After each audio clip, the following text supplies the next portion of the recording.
The Roman route of Greece. This video is purely for entertainment and does not infringe on copyrights or laws.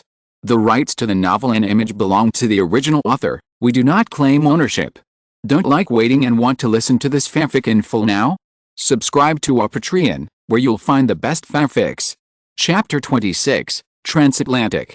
Hearing this, Constantine also found a large area like the Congo River, with a territory of more than 2 million square kilometers, is not so easy to obtain, and a feasible strategy must be thought of. Banning. Do you have any good ideas?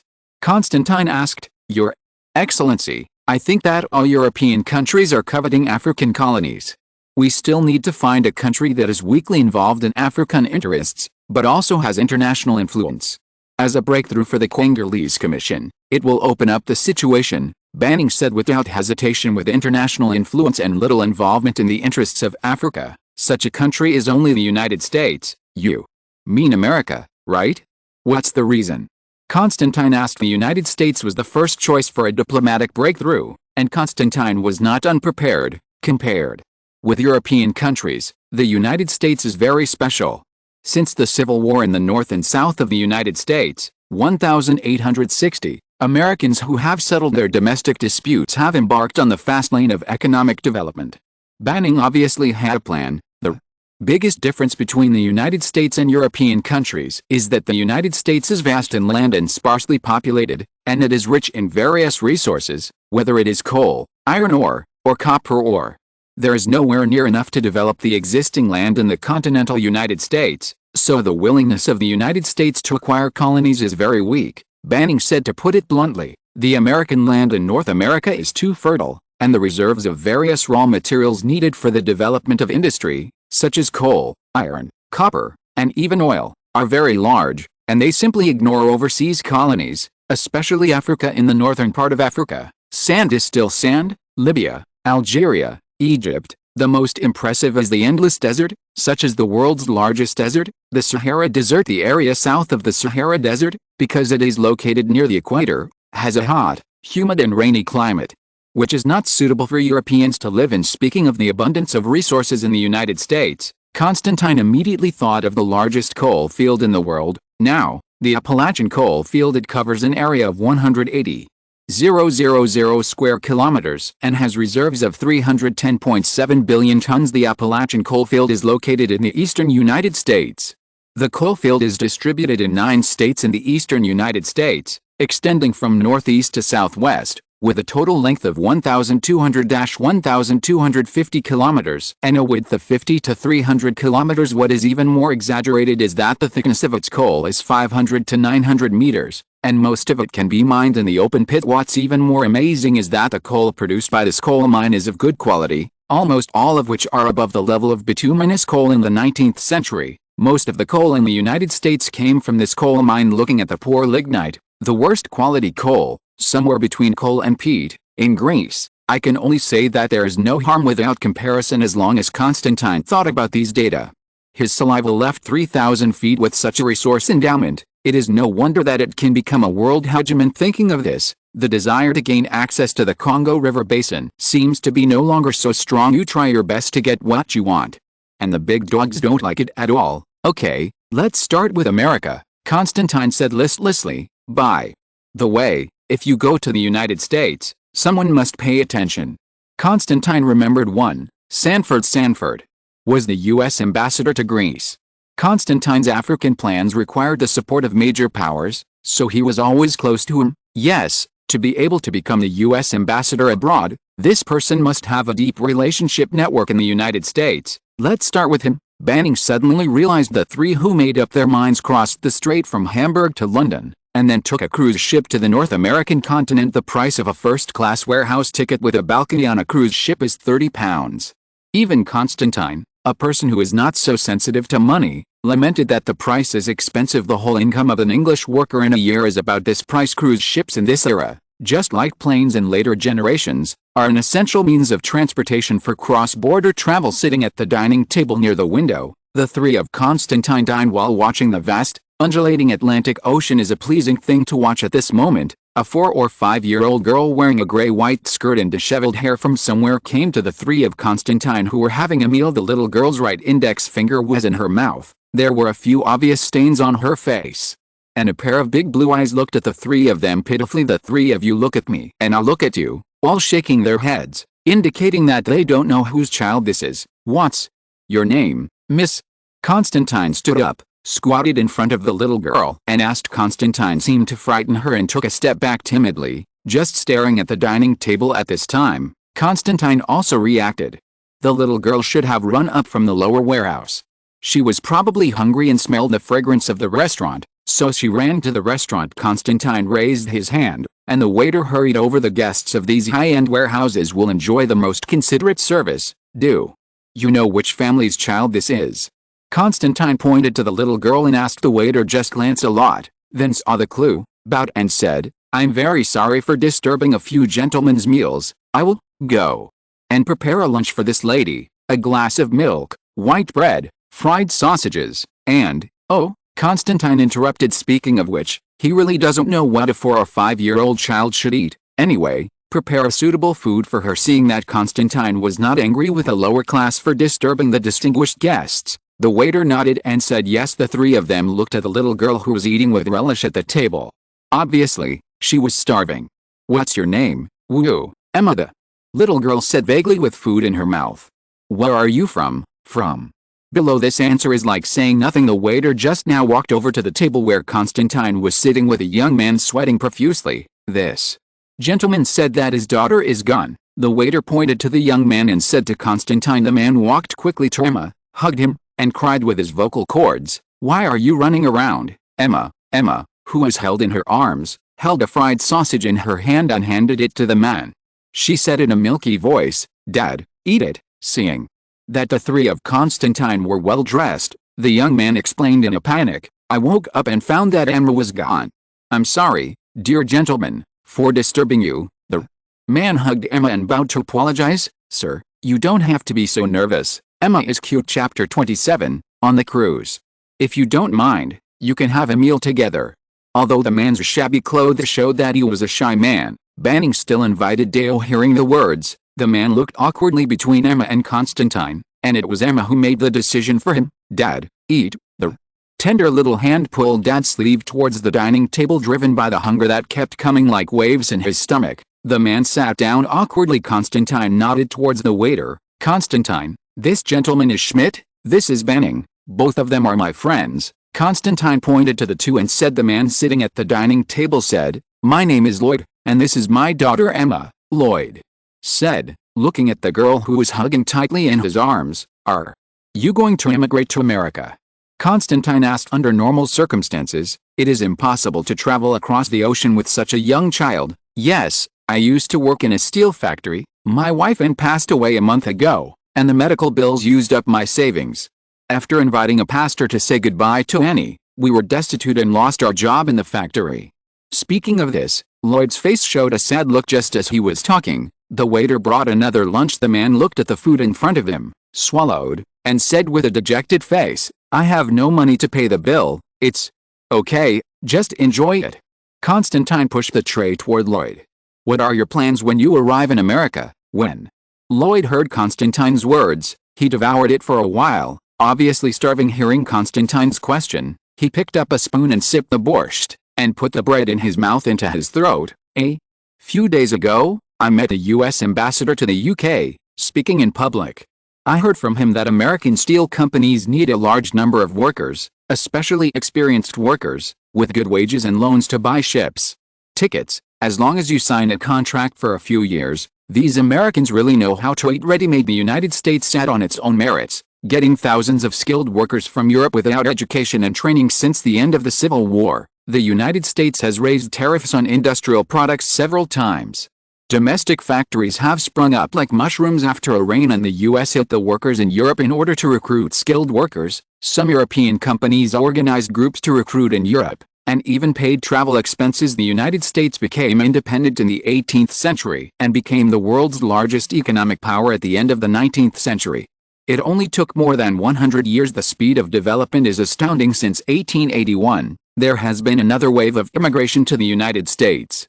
Every year, hundreds of thousands of Europeans cross the ocean to the United States. It can be said that the Americans were able to achieve a counterattack at the end of the 19th century and surpass the United Kingdom to become the world's largest economic power. The role of European immigrants should not be underestimated. It seems that Lloyd is also a member of the immigration army. Then, how could you? I only had £2 tangled, and I lost at the table, so, Lloyd said falteringly. Emma, who was held in Lloyd's arms, held a handkerchief in her right hand and held it high, wiping the corner of Lloyd's mouth. Fortunately, the steel company issued a ticket, otherwise you wouldn't be able to get to the United States. Yes, when I come to the United States, I will definitely work hard. I heard that there are more opportunities in the United States. There are no high-ranking aristocrats there. As long as you work hard, you may make a fortune. Also, as long as you have U.S. citizenship, the U.S. has a homestead law that grants immigrant land free of charge. As long as you cultivate a piece of land for a few years, you can get the cultivated land, said Lloyd, who was very excited and beamed. The European area is densely populated and the land is basically owned by the nobles. In the 19th century, 1800–1900, European countries just abolished the serf system, which means that not long ago, there were still a large number of serfs in Europe. From the perspective of productivity development or human progress, the First Industrial Revolution is the most important page in human history, and its pioneering significance cannot be overemphasized. The Industrial Revolution directly opened the curtain for human beings to use science and technology to replace manpower for production, and productivity has developed rapidly since then. But for the farmers and workers who experienced this momentous moment for humanity firsthand, they may not be so happy because the rapid development of the Industrial Revolution is accompanied by the blood and tears of farmers and workers. This point, just look at those child laborers who see no light in the coal mines, burrowing into the mines in dismay all day long, just for a bite of bread. You will understand they are under pressure that they shouldn't be at their age. Although people in later generations will use a tone of praise to emphasize the importance of the Industrial Revolution, for the farmers and workers who have personally experienced this historical moment, they have been subjected to the brutal oppression of the workers by capitalists. They would rather live in agricultural era compared to being busy all the time like a clockwork wound up every day. The peaceful pastoral scenery is more attractive to them after the busy farming season. The land of America has a strong attraction for the poor of Europe. In any case, this trip to the United States requires the support of this increasingly powerful country. Whether it is Banning or Constantine, after hearing Lloyd's words, their thoughts are surprisingly consistent. The cruise ship drifted in the Atlantic Ocean for about 10 days. Finally, the service staff on board informed the passengers that reading www.uucan'tchoo.com was about to arrive in New York, USA on the morning of October 22nd. The cruise ship sailed to the estuary of the Hudson River in New York. By the morning light, the Statue of Liberty standing high on the island was clearly reflected in the eyes of the cruise crew. I saw the goddess wearing a Greek-style robe, it seems to be a Greek, holding the torch of freedom in her right hand, the Declaration of Independence in her left hand, and the shackles under her feet, symbolizing her breaking free from the oppression and ravages of tyranny. The goddess welcomes every immigrant from dictatorship Europe into the arms of a free America. The first sight of America seen by Europeans from afar. Passengers flocked to the side of the ship, waving their hats at the Statue of Liberty, and shouting excitedly for those immigrants on the cruise ship. They should really cheer, because there is no more tyrannical monarch to rule them. Most countries in Europe at this time still ruled by monarchs, such as Britain. Next to rule them are the American capitalists' docks in New York Harbor. Emma, who was held by Lloyd on her shoulders, waved her hands vigorously, and said goodbye to Constantine in the distance until she could no longer be seen.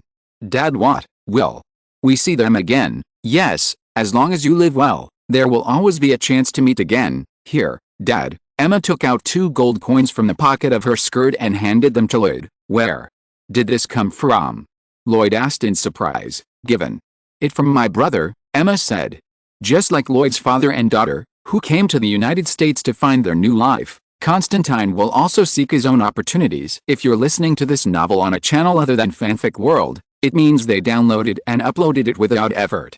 We cordially invite you to visit our channel, Mundo Fanfic Novelis. There you'll find the original version of this story, and you can explore many other novels of various genres. We're waiting for you to immerse yourself in a world of incredible novels. Chapter 28, Banquet.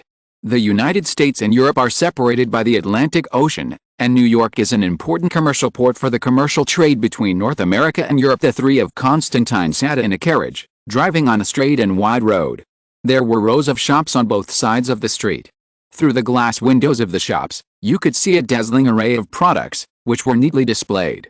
On the sidewalks on both sides of the road, there is an endless stream of pedestrians coming and going in the morning. It is the busiest time in the city, especially in a commercial city like New York. The carriage stopped in front of a three-story house near Central Park in New York, which was Sanford's residence in New York. Upon hearing the news that the three of Constantine were about to arrive, an old man with a monocle connected by a golden chain in his left eye waited in front of the apartment. It was Sanford, the U.S. ambassador to Greece. "Sanford, long time no see." Constantine gave Sanford a hug. "Nice to see you again, Your Excellency," Sanford greeted. After the greeting, several people entered Sanford's residence. "The location of this house is really good, Mr. Sanford, next to New York's Central Park, and the appreciation can be expected."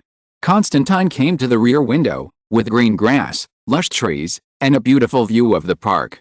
"Under the eyes, fresh air blows, haha. Since the construction of Central Park was completed 10 years ago, I have been very optimistic about the nearby real estate. I bought 2 houses next to the park, and the value has appreciated very quickly recently."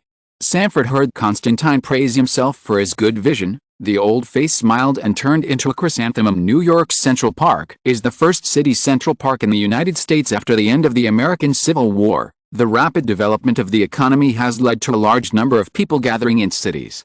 The narrower and narrower public green space and crowded buildings have exposed more and more drawbacks. Citizens have more and more urgent needs for fresh air, sunshine, and public green space. That's exactly why Central Park came into existence. Then, you're going to make a fortune. By the way, Sanford, what happened to the thing that was entrusted to you before? Constantine asked. After the establishment of the Congolese Committee, he worked Sanford, just to reach out to the power class in the United States through his network in the United States. "When I returned to Washington to report on work 2 years ago, I met the president and asked him about his attitude on the Congo River Basin issue," Sanford said. "What was the result?" Constantine asked eagerly. "His attitude doesn't matter anymore," Sanford replied strangely. "How could his attitude not be important?" Constantine was confused about Sanford's answer, because he was already dead, and President James Garfield was assassinated on July 2, 1881, and Chester Alan Arthur, the lucky one, became president. Sanford tutted, "To President Chester the luck is very enviable." It turned out to be the case. Constantine continued to ask, "So what is the attitude of the new president?" "I haven't met President Chester in person yet, but there will be a banquet in New York in the next 2 days. I heard that this Mr. President will also be present at that time. I can introduce you to him. As for his attitude, I know, but I've shared this with several MPs, and in my judgment, it's not a big deal," Sanford said. On the evening of October 24, the neatly dressed Constantine, together with Banning and Sanford, rode a carriage to a manor in upstate New York. The host of today's banquet is the famous oil king, Rockefeller. At about 6 o'clock, the three got off the carriage and came to today's banquet hall. I saw that the hall was full of guests, or sat at the dining table to enjoy food, or gathered around and whispered with champagne.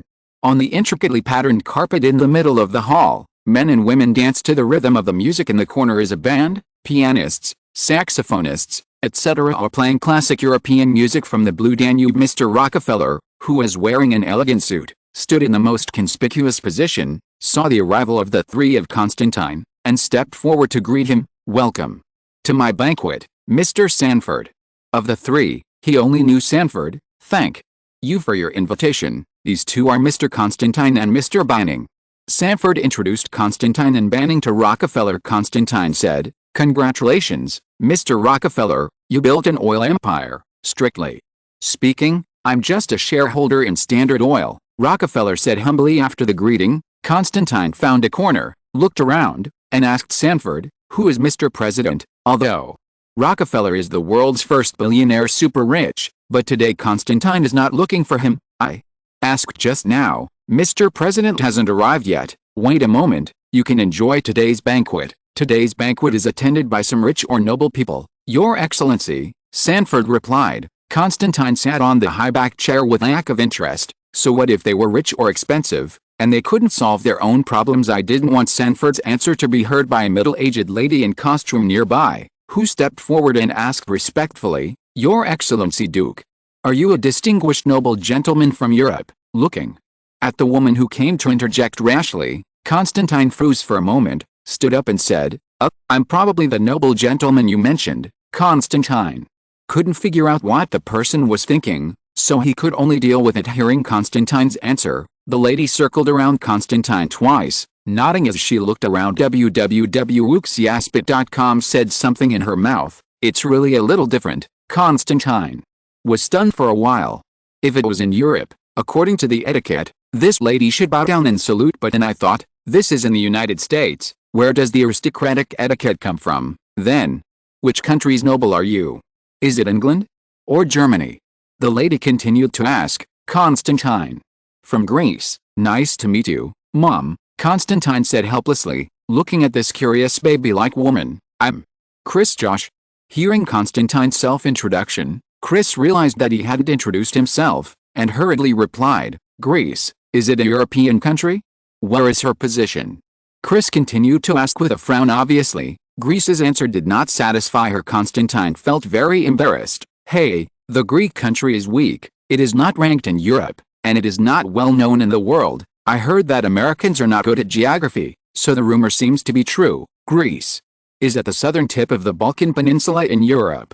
Constantine could only answer patiently, although he felt that this person was inexplicable, but offending a lady in a public place like a banquet would make him look very ungentleman. In Ms. Chris' heart, nobles from different countries have different status. In a European power like Britain and Germany, the nobles are probably more noble. All I could hear was Chris whispering, "Anyhow, he's a duke, so he should be fine." Constantine had no choice but to look at Sanford, hoping that the local snake would come to save him. Who knew that Sanford winked at Constantine with no intention of helping. Chapter 29, Chat. After a while, she seemed satisfied with Constantine's cooperation. Ms. Chris came to Sanford, and the two talked in a low voice, then turned around and left in a hurry. Mr. Sanford, who is she? Why is she so enthusiastic? Constantine asked Sanford when he saw that Sanford seemed to be familiar with Chrissy. "Don't worry, Your Excellency, it's a good thing. That's Samuel's wife."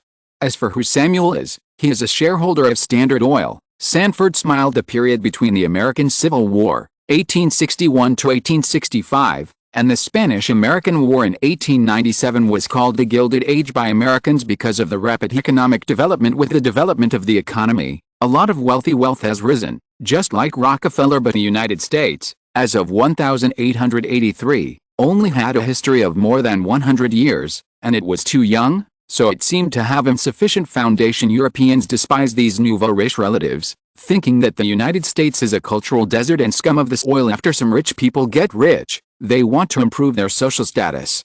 So European aristocrats have entered the side of the American rich through the marriage between the two parties. The rich have improved their social status, the nobles have gained wealth, and both parties have what they need. Therefore, in the late 19th century, the phenomenon of the daughter of the rich American marrying the European aristocrat became a common practice. The most well-known are the father and mother of the later British Prime Minister Churchill. As a seasoned diplomat, Sanford, who has been rolling around in the upper echelons of New York all the year round, saw Chris's appearance and knew what she was fighting for. Confused, Constantine, still in the dark, looked at Sanford with a mysterious expression.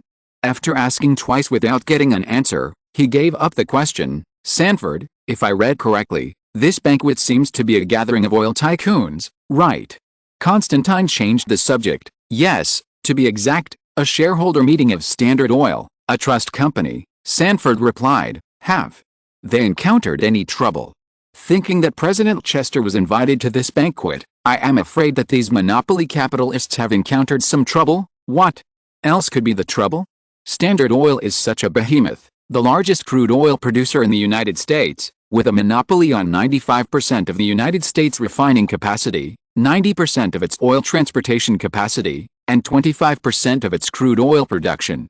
Many people are very concerned about this company.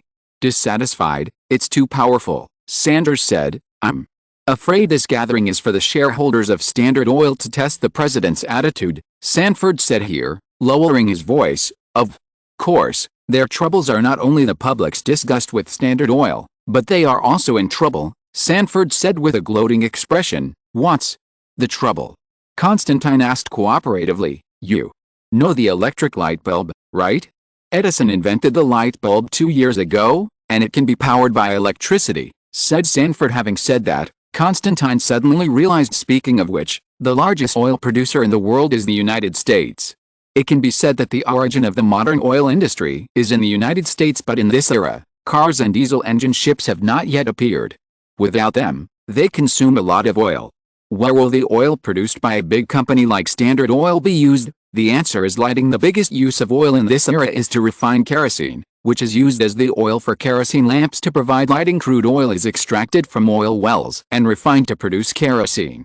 This refined kerosene has good combustion effect, strong light source, and extremely stable light, so it quickly becomes popular. However, kerosene lamps have some drawbacks, such as easy to catch fire and cause fire. 2 years ago, Edison invented the 1,000-hour light bulb, a status quo that alarmed oil tycoons like Rockefeller because the lighting market for kerosene was threatened after the refining of kerosene in this era. In addition to kerosene, there is also gasoline. A large amount of gasoline is useless and difficult to store, and oil merchants usually dump the gasoline for disposal because the gasoline engine has just been invented. 1883, the German Daimler invented the gasoline engine.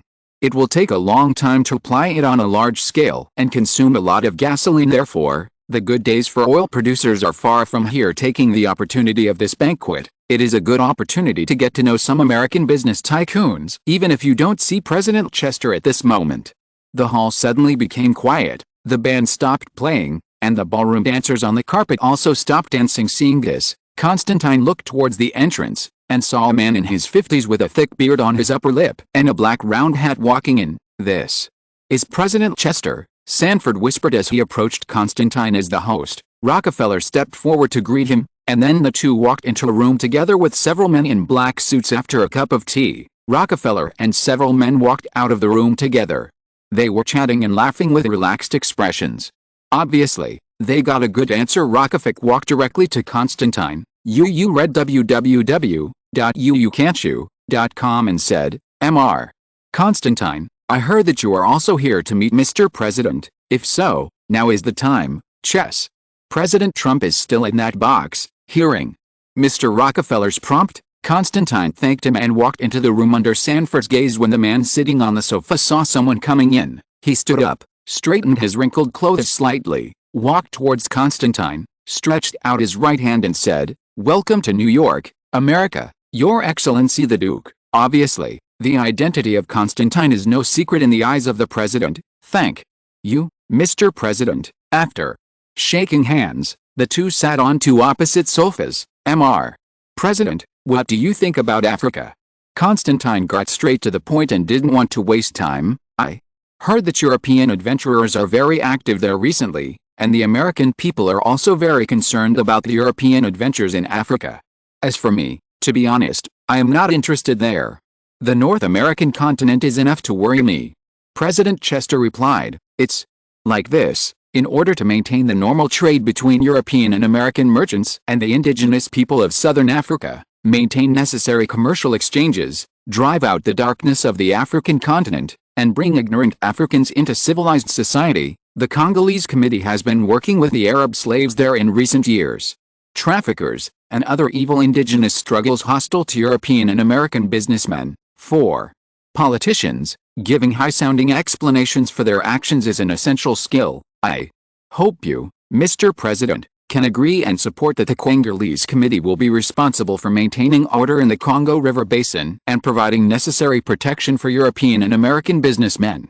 Constantine made no secret of the purpose of the Congolese Committee. Chapter 30, Condition.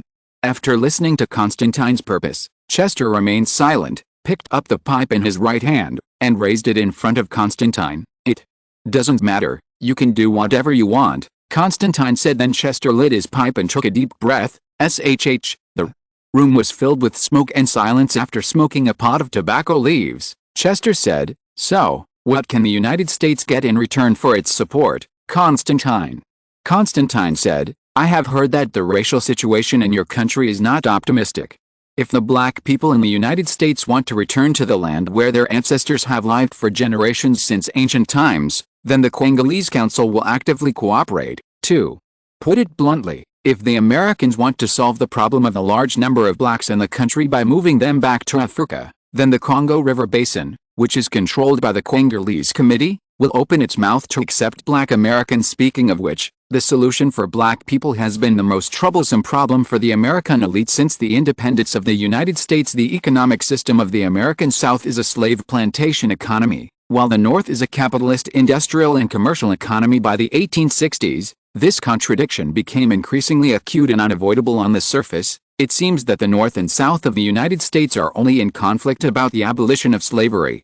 But in fact, the essence of this contradiction is the contradiction in the choice of the economic system. The plantations in the southern United States used a lot of cheap black slaves, which made them more inclined to develop the agricultural plantation economy. The agricultural plantation economy needs to export raw materials to European industrial countries, such as cotton.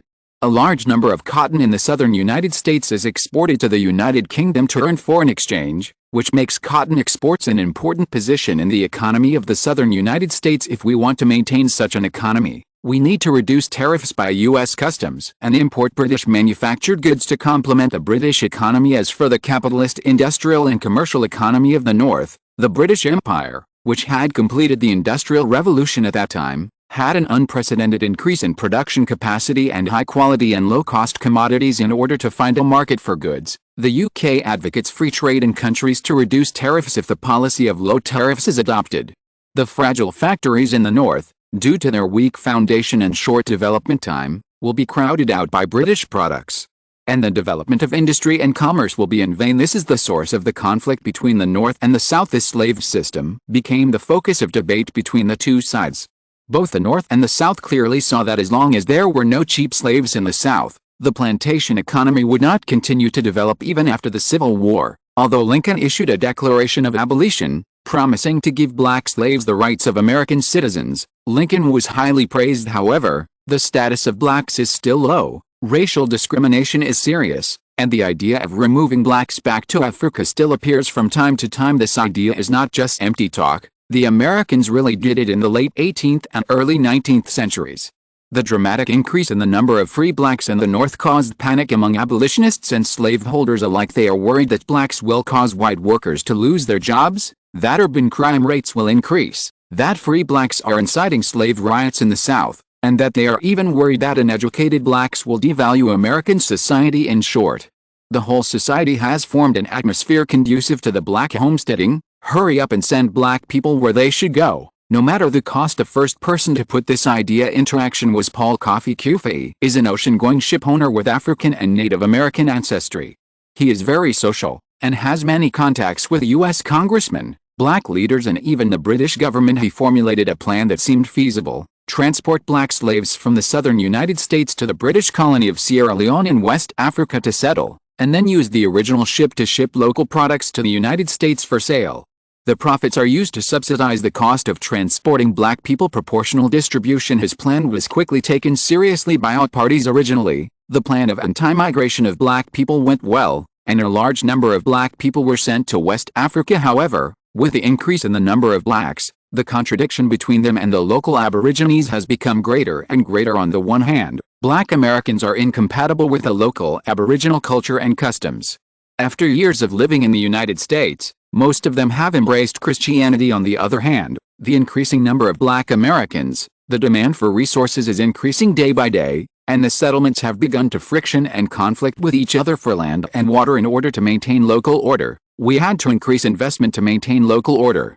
Long-distance shipping, large settlement and resettlement costs, and huge military expenditures overwhelmed the finances and made society more and more dissatisfied with it. In such a situation, both the U.S. government and the American Colonization Association long for a once-and-for-all solution: let the settlements merge into an independent country, so that exporting blacks there is not criminal colonization, it is the normal flow of population between countries. In 1847, the African country officially became independent, and he was Liberia, which means the land of freedom. This country has completely copied the political system of the United States, with the separation of powers, the implementation of a presidential system, the Senate and House of Representatives, etc. Part-time jobs are a copy of the United States. The compensation proposed by Constantine was lip service, but in fact it was impossible for the United States to immigrate blacks to Africa in large numbers after the Civil War. The United States has completely abolished slavery, and the basis for a large number of immigrant blacks no longer exists. Although there is racial discrimination, black people do not want to return to the primitive African society. Chester certainly understands Constantine's trick. www.wuxiaspit.com. But the US does not have a strong voice in Africa, so it is impossible for Greece to pay too much to win over the US. The reason why Constantine chose the United States as a breakthrough point is precisely because of this. It is Europe that can really decide where Africa belongs. The worst outcome, even if the Americans do not support it, as long as they do not oppose it. I didn't expect much effort from them. If there are only such conditions, it is impossible for the United States to support the Congolese Commission to manage the Congo River Valley, Chester said bluntly. After the Congolese Commission gets the management power, it will adopt a free trade policy, and American goods can enter freely. Constantine sighed in his heart. Although I knew that sooner or later the trade exclusivity would be given up, it was still frustrating to give up the first diplomatic negotiation. Although the United States is rich in various industrial resources, there is no shortage of raw materials. However, as long as the commodity market is a capitalist country, it cannot be rejected. There is no such capitalist who would dislike making too much money. Thinking about the situation in Greece, it is relieved. Anyway, there are not many industrial products in Greece right now. If the market is not given to the Americans, it will be owned by others. Wow. Chester was very satisfied after hearing this condition. The Congo River Basin covers a vast area, with more than 2 million square kilometers and nearly 20 million black people. Although they are all primitive tribal residents, the market value is not high, but it is also a considerable market. The United States, which is in the Gilded Age, has protected its domestic industry and commerce through the policy of high tariffs. Its production capacity has grown rapidly, and factories have sprung up like mushrooms after a rain. A large number of commodities also need more markets to digest. Chapter 31, Congo oil. Duke Constantine, I have understood your request for U.S. support for the Congolese Governing Council to manage the Congo River Basin.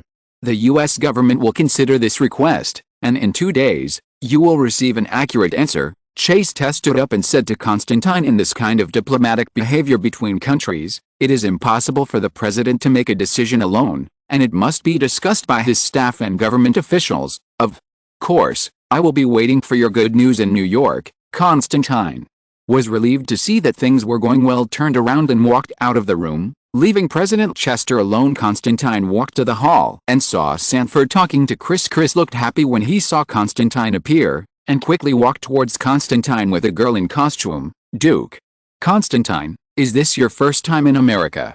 Chrissy and the young girl came to Constantine and asked kindly. Yes, Mom. Who are you? Constantine's face was full of doubts, wondering what exactly was Chrissy's idea. Your Excellency, this is my daughter, Irina. Chris pointed to the girl and introduced. Irina, this is the Duke of Constantine from Greece. This is the first time he has come to the United States. He is not familiar with the place in his life. As a master, you should take care of him.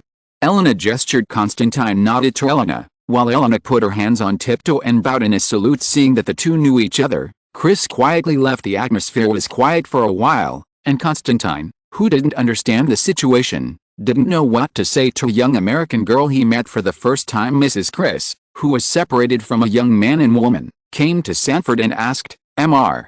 Sanford, can you tell us about the origin of this Duke from Greece? A Duke from the Greek royal family. His father is King George I of Greece, and his mother is Her Majesty Queen Olga of Greece, said Sanford. Then he will inherit the throne in the future. Mrs. Chris covered her mouth with her hands and widened her eyes, surprised. If there is no accident, it should be, Sanford said. Then, if they can really get married, Elena will become the Queen of Greece in the future. Mrs. Chris murmured to herself. This picture came to mind. His daughter, wearing a golden crown inlaid with pearls and gems, dressed in gorgeous costumes, walking on a red carpet. On both sides of the carpet were noble men and women who bowed and saluted, with a respectful attitude. Hearing Chrissy's words, Sanford couldn't help laughing. Chrissy's words were beyond his expectations. He thought that Mrs. Chris would retreat after hearing about Constantine's origin. Oh, I'm going to tell Samuel this big news. After speaking, Mrs. Chris left in a hurry, leaving behind Sanford, who couldn't laugh or cry as a government official who serves as an ambassador in a European country. Sanford still has some understanding of aristocratic marriages in European nobility, especially the royal family. Both husband and wife especially value each other's blood. The consequences of intermarriage between nobles and concubines are very serious. If the wife of a king of a country is a woman from a commoner, not even a nobleman who is not a princess, his children will be punished. Deprived of the right to inherit the throne. Not only that, his children will face an embarrassing situation in the marriage market and can only marry in people's subconscious. The king's queen should be the princess of a certain country. The two sides, who have inherited a long and noble bloodline, unite together, unite powerfully, and rule over their subjects. As for the fairy tale, the Grey Princess and the Crystal Slipper met a prince who loved her deeply and lived a happy life from then on. This is indeed a romantic and reverie love story, but it's just a story. If it happened in reality, people should have sympathy for the Grey Princess, because her future days are dark. Think about Ferdinand, the Crown Prince of Austria-Hungary in the original time and space. Because of the intermarriage of nobles, her wife Sophie was despised by the entire aristocratic circle in Vienna. In order to make her happy, she took her to Sarajevo for inspection, which resulted in a conflict disaster. Constantine looked at the girl in front of him. Facing a girl who only knew her name, he didn't know what to say for a while. At this time, the band began to play the classic tune, Blue Danube. Can I invite you to dance? In order to resolve the embarrassment, Constantine could only resort to this. Elena readily agreed, and Constantine took Elena and walked towards the wider carpet in the middle of the banquet hall, holding Irina's waist. The two danced gracefully to the rhythm of the music, sometimes soothing, sometimes hurried. There is no doubt that Elena is a beauty. Her long golden hair is thick like a waterfall, shining brightly, and it is scattered in front of and behind Elena's shoulders. The blue eyes are as clear spring water, the firm and small nose, the delicate and fair skin, the red blood, the slender eyebrows, and the two cherry lips at the end of the song. The two came to rest in the corner and met Sanford, who was alone. Seeing Sanford, Elena gestured to Constantine and left with interest. Sanford, why did Mrs. Chrissy introduce her daughter to me? Constantine, who was still unclear, asked Sanford. Haha, Your Excellency, haven't you seen it? She wants to marry you, Sanford said. Ah. Only then did Constantine understand why Chris was so enthusiastic and kept asking about her situation. The feeling is that a mother-in-law looks at the son-in-law immediately after thinking about it. I felt that it was impossible for both parties. Can't help shaking his head. By the way, about the Congo River Basin, how did you chat with Mr. President? What was his attitude? Sanford said solemnly, President Chester's attitude is basically in favor, but he needs 2 days to think about it. In my opinion, it's not a big problem, Constantine said. Mr. Constantine, the two turned around and saw that Rockefeller was walking towards them. I heard that the management committee you supported will get the management rights of Congo. Rockefeller asked. Well, to be honest, after coming to the United States, apart from the three of him, Constantine also shared the news of the Congo with President Chester just now. Was this spread too fast? How? Constantine really didn't understand what Rockefeller asked Congo to do. Could it be that the oil tycoon still has the idea of developing a colony? Do you think there will be oil resources in Congo? Rockefeller asked. Chapter 32, Emergency. Does Congo have oil? Constantine carefully recalled the news about Congo oil in his mind, but he had never heard of Congo oil. Then there are only two possibilities: no oil and poor oil, and therefore not a good reputation as a giant trust company that monopolizes the U.S. oil market. Although Standard Oil takes the lead in petroleum refining and sales, it is relatively weak in crude oil extraction, accounting for only 25% of crude oil extraction. As the helm of Standard Oil, it seems that he has decided to make efforts in the field of crude oil extraction. Mr. Rockefeller, I haven't heard any rumors about Congo oil. If your company is interested, you can go to the Congo area to investigate. I can get the employees of the Congo Commission in Africa to cooperate fully, Constantine said. You are so generous.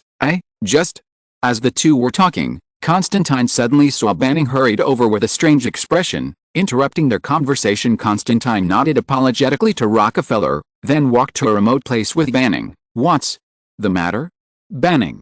Constantine said, looking at Banning, who was sweating on his forehead. Banning has always been calm and scheming in his daily work, but with such a gaffe today, there must be something important. His Excellency the Duke, I just received news from the Greek office in New York that the French and Portuguese have discovered our plan. They have blocked the mouth of the Congo River and will no longer allow ships flying the Congo Commission's Gold Star blue flag to enter the Congo River, Ban Ning said. What?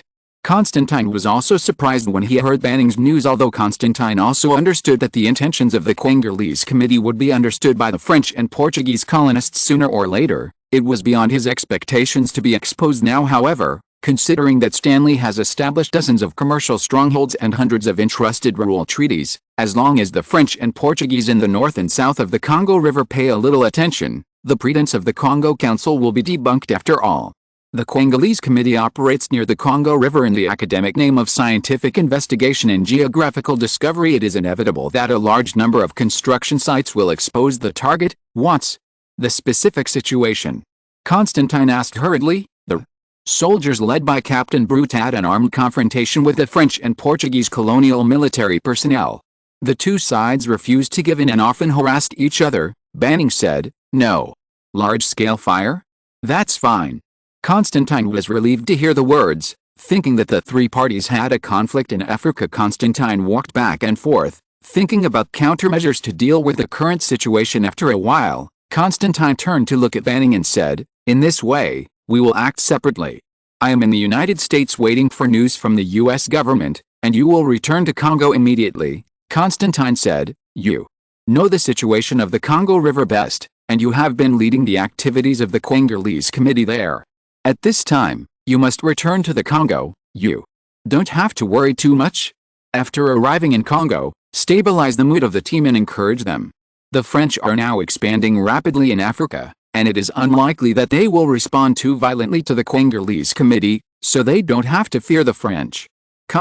Constantine ordered. In the early and mid-19th century, European colonial countries paid more attention to those colonies that could directly obtain huge profits, such as Britain's India, France's Indochina, Vietnam, the Netherlands' East Indies, Indonesia. These areas are densely populated and the land is mature, which can produce a large number of resources, food and cash crops. Before the colonists came here, there were already organized, mature civilizations. After conquering by military, economic and political means, the suzerain country can grab huge profits from these areas every year. Spices from the East Indies, for example, have always been the main commodity traded by the Dutch compared with the colonies in these prosperous regions. Africa is a land of poor mountains and bad waters, barbaric and desolate, and the climate is not friendly to Europeans, except for some strategically important locations, which are not valued by Europeans. Therefore, before that, Europeans' control over Africa was limited to those areas that served as transit stations and commercial bases for ocean-going ships, such as Cape Town in South Africa and Walvis Bay in Southwest Africa. Until the 1880s,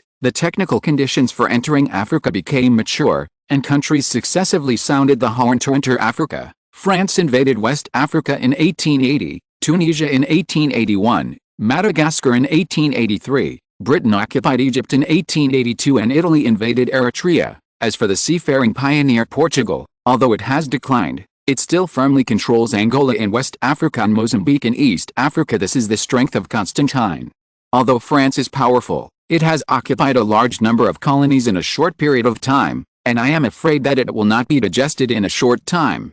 Looking extremely annoyed, however, the strength of each country in the African colonies is relatively weak, limited by the poor traffic conditions and communication conditions.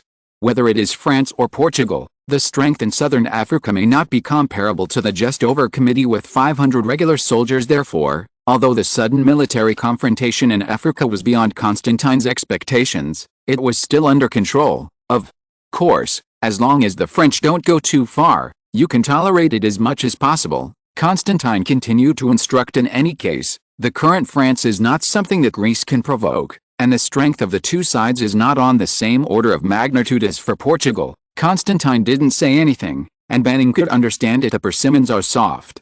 As far as Portugal is concerned, if it wasn't for the support of the British allies, let alone the colonies, even the mainland might have been annexed by Spain. Compared with the current Greece, it is still stronger than Greece, although the strength is limited. I will go back to Europe as soon as I hear from the Americans, Constantine said. Seeing Banning leaving in a hurry, Constantine came to Sanford. There is an emergency in Africa. Sanford, Can you use your network to finalize the Congo Commission as soon as possible?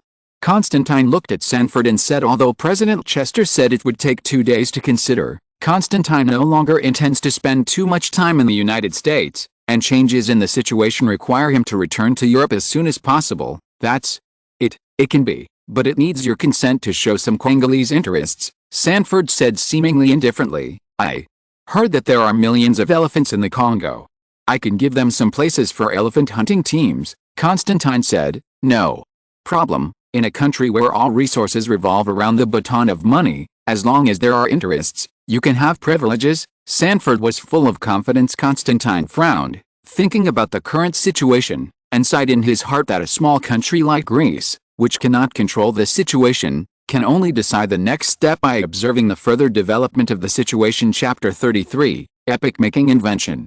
In the next 2 days, Sanford used his family's network to win over and invite American congressmen and presidents to attend the banquet and inquire about the news of the American government. Constantine stayed at Sanford's residence, waiting for news. Schmidt stepped forward with a letter in his hand and handed it to Constantine. An invitation letter. Invite the Duke from Greece to visit and witness an epic-making great invention in human history at 6 o'clock in the evening. The signature is Elena. An epic-making great invention? Constantine is really looking forward to it. The end of the 19th century was a period of rapid development of human science and technology, and various technological inventions emerged one after another. At 5 o'clock in the evening, a carriage was parked on the side of the road, and Constantine, who had been dressed up for a long time, walked into the carriage, only to see Elena sitting in it, wearing a blue silk and lace low-cut long dress. Good evening, Miss Elena. Constantine took off his hat. I heard that you are going to show me a great invention. Can you tell me what the show is? Constantine asked. Mr. Constantine, today we are going to visit a new achievement of the inventor, Mr. Edison, and we will never let you down, Elena said confidently. Hearing the name Edison, Constantine was indeed a little surprised. After all, the name of the invention king was widely spread and famous. The carriage drove slowly on the road, and as night fell, darkness enveloped the entire city. The kerosene lamps at the four corners of the carriage were lit, and the dense orange-yellow light illuminated the surroundings of the carriage. Half an hour later, the carriage came to 23 Wall Street and stopped in front of a tall building. Although it was already night, around the building, a group of gentlemen wearing black trench coats and bowler hats stood by the roadside, pointing at the building, and 3 or 5 gathered together and whispered. The two got off the carriage, with Eleanor leading the way and Constantine following through the crowd. Irina, you are welcome. 2 people approached. The older one said, let me introduce. This is a noble gentleman from Europe, Constantine. Elena pointed to Constantine and said to the two, this is Mr. Pierpont Morgan, Elena said, pointing to the dignified older man with a mustache. This one is the famous inventor, Mr. Edison, Elena said, pointing to the other of the two. Merely seeing these 2 celebrities, it can be said that the trip is worthwhile. The famous American financial family, the Morgan family's talker, and an inventor. It's a pleasure to meet the 2 of you, and I look forward to the next show. Constantine stepped forward and shook hands one by one. Haha, the sight you saw tonight will definitely make you unforgettable for a lifetime. It's definitely worth the trip, Edison said happily. A nobleman from Europe came to watch the unveiling of his great invention, which made him quite satisfied. The night was getting darker, and the surroundings were pitch black on the streets of New York in October. The temperature was cold and the wind was blowing. From time to time, guests rubbed their hands, tightened the collars of their trench coats, and curled their necks. The guests around were already a little impatient. If it wasn't for the huge energy of the host invited today, everyone would have already left the venue. They are all figures in the upper class of New York, standing in the cold wind and freezing on a cold day. What is this called, gentlemen? Next, everyone will witness an unprecedented feat in human history, Mr. Morgan shouted loudly to the crowd. After speaking, he whispered to Edison beside him, no problem, if something goes wrong, the 2 of us will be laughed at by people all over New York tomorrow, and the fun will be great. Don't worry, Mr. Morgan, we've practiced it several times, and there won't be any problems, Edison comforted. Seeing Morgan turn his face away and not paying attention, Edison muttered in a low voice, God bless this success. When everyone heard that it was finally about to start, they couldn't help but cheer up. Wait and see. And surrounded today's 2 protagonists. In the middle I saw a few young men handing a switch connected to a wire to Morgan, but he immediately passed it to Edison and said, this is your honor, Mr. Edison. I Sir Edison took the switch in his left hand and pulled down the switch in his right hand. In an instant, the whole building shone brightly. The many fireballs hanging on the walls of the building illuminated the night sky, and the entire building was clearly displayed in front of everyone. The dazzling light dispels the surrounding darkness, like the moon in the sky illuminating the night sky. Wow! From the people looking around, they were in a mess. This is really amazing. Is this a miracle? How did you do that? Seeing everyone asking, Mr. Morgan said excitedly, "This is Mr. Edison's new invention, the electric light. With this invention as a symbol, the history of mankind will enter a new era, and we will say goodbye to the old era where only fire can be used for lighting." The surrounding audience applauded and paid warm tribute to Mr. Edison's novel invention. Constantine stared blankly at the bright building and said, "Electricity, electricity, these radiance bulbs." www.wuxiaspit.com not only illuminated the night sky of New York, but also dispelled the haze in Constantine's mind about the fate of the Greek nation. Constantine looked at the scene in front of him and thought to himself, isn't this what he dreamed of? Human history has entered the end of the 19th century. The experience of the previous great countries in developing industrialization is no longer enough for reference. Is it possible to overtake on a curve? Electricity, an emerging energy source, is the key to the next breakthrough in Greece. Eleanor looked at Constantine, who was in a daze, and smiled tenderly. How about it, Mr. Constantine? Do the Europeans have such an invention? Obviously, such a novel invention makes Elena, who is also an American, proud. Yes, Miss Elena, I really want to thank you for your invitation today. I already understand. Constantine walked quickly to the two protagonists who were being congratulated by the crowd, and complimented, Mr. Morgan, Mr. Edison, your invention is worthy of the word great, which will be unforgettable. Thank you. Light bulbs and electricity, two things that will become popular in the future, will undoubtedly make a lot of money for the two of them. Now a kerosene lighting tycoon like Rockefeller is probably very nervous after the exchange. The two took a carriage and left the headquarters of Drexel. Morgan Constantine, who returned to Sanford's residence, was meeting Sanford, who had returned from a meeting of dignitaries in the United States. Your Excellency, I have just received news from President Chester that the U.S. government will not object to the Congolese Commission's management of the Congo River Basin under the terms of your agreement. Hearing that, Constantine breathed a sigh of relief. Just not objecting. Tomorrow we will return to Europe, Constantine said. Chapter 34, Complex Situation in Africa. Constantine and his squire, Schmidt, bid farewell to Sanford in a hurry, and returned to Europe on the cruise line from New York to London. Constantine, who was upset because of the European countries' contention for the Congo River, stood on the side of the ship, blowing the cold sea breeze, looking at the vast ocean, hoping to calm his complicated heart based on the information sent by the Greek ambassadors in London, Paris, and Berlin. These big countries have moved their minds about the Congo River Basin. The Congo River Basin has a dense network of rivers and abundant rainfall. Although the length of the Congo River is not ranked in the world, the water flow of the Congo River is second only to the Amazon River in Brazil, ranking second in the world. The tributaries of the Congo River, the Ubangi River, the Sanga River, the Lukuga River, the Luima River, the Alala River, the Alindi River, the Loa River, the Kasai River, and many other rivers, are crisscrossed and densely packed. Ignoring those river sections that are blocked by waterfalls and cannot be navigable together, it is almost a natural inland waterway shipping network. More importantly, the Republic of Congo is located in an important strategic position in the center of Africa. If a European country with considerable strength occupies this land, then in the competition for European colonies, it can attack from all directions, nibble away step by step, gain an advantage, and let other countries be stuck in their throats. The Congo River Basin, to the south, is French North Africa and French West Africa. The northeast is the British-controlled Sudan, Egypt, Uganda. The east is Tanzania. The south is Rhodesia, Zambia and Zimbabwe, and South Africa. And the southwest is the Portuguese-controlled Angola.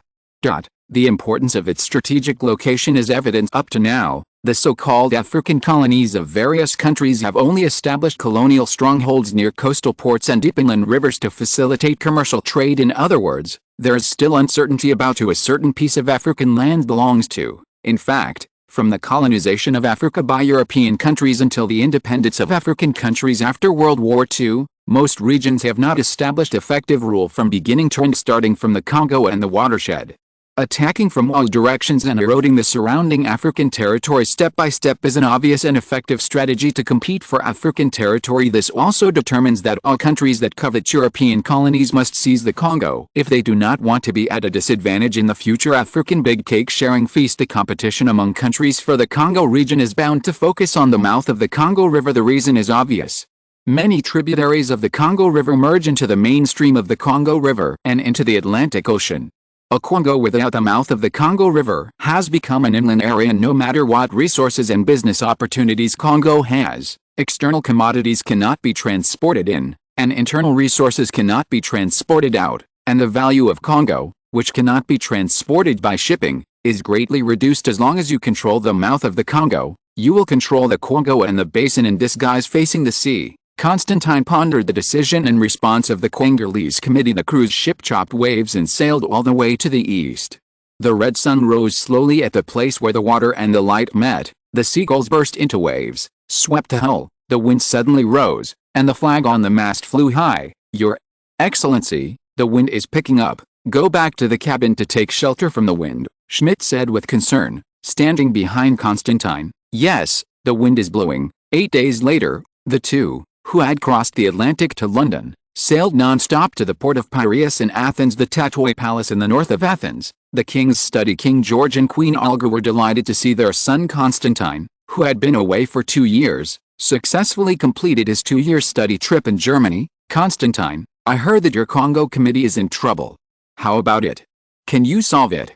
King George was more concerned about his son's career. "Yes, there are disputes between France and Portugal, and the British must understand it. Can your Congolese committee handle it?" Queen Olga also agreed. Britain and France are both important powers in Europe.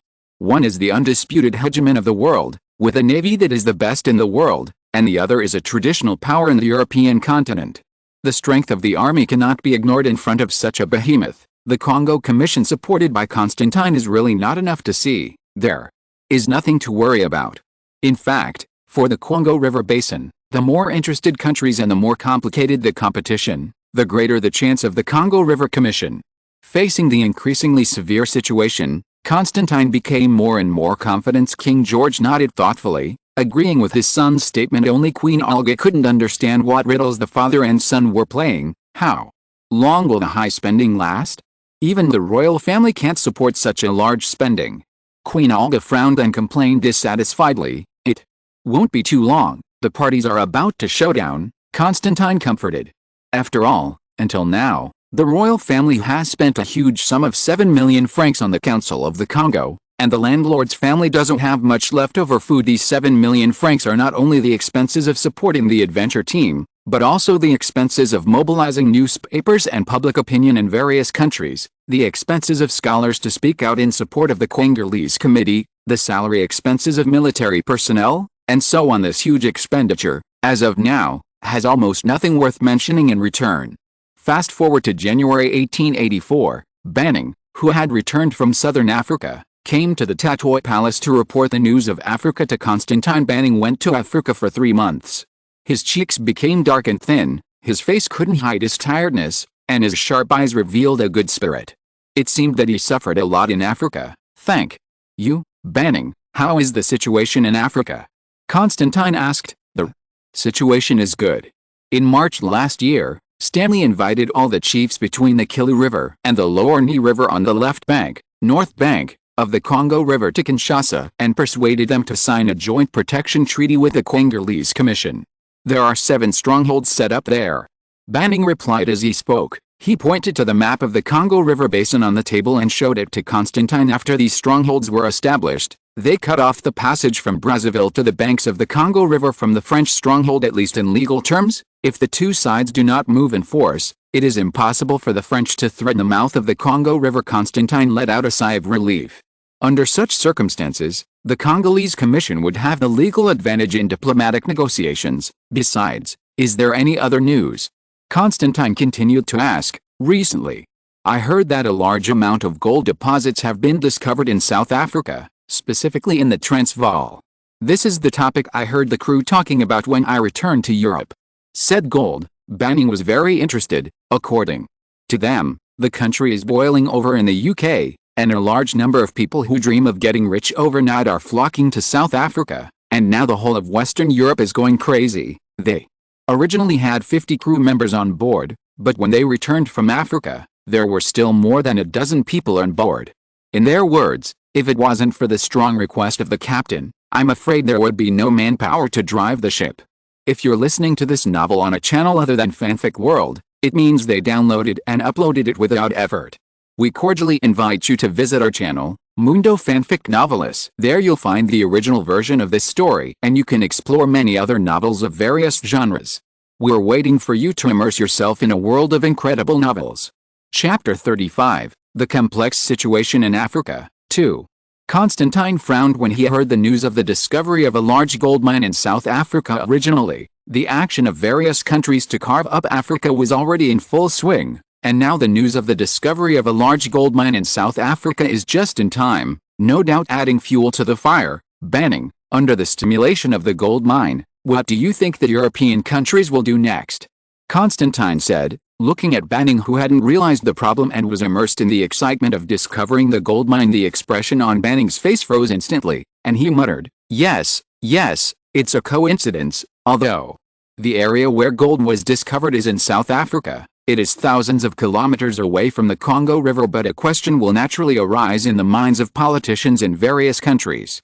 Since South Africa has gold, will there be a large number of gold deposits in such a vast area of the Congo River basin? Countries have a tacit understanding of Africa's expansion, and they have accelerated the pace. In February, the Greek ambassador to London sent back a message to the effect that Portugal and the British government reached an agreement that the United Kingdom respected Portugal's historical position in the Congo River and recognized the Portuguese government's territorial rights over the mouth of the Congo River. According to the ambassador's private inquiries, in order to obtain the consent and support of the British government, Portugal will grant British businessmen the same status and rights as Portuguese businessmen. To put it bluntly, it was these two families that announced that the Congo River basin was divided between our two families, the British and Portuguese. The so-called historical status of Portugal is not completely groundless.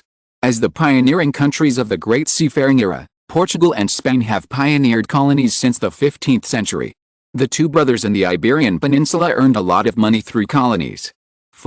Mouthful of oil. Therefore, the Portuguese colony of Angola has been occupied for hundreds of years.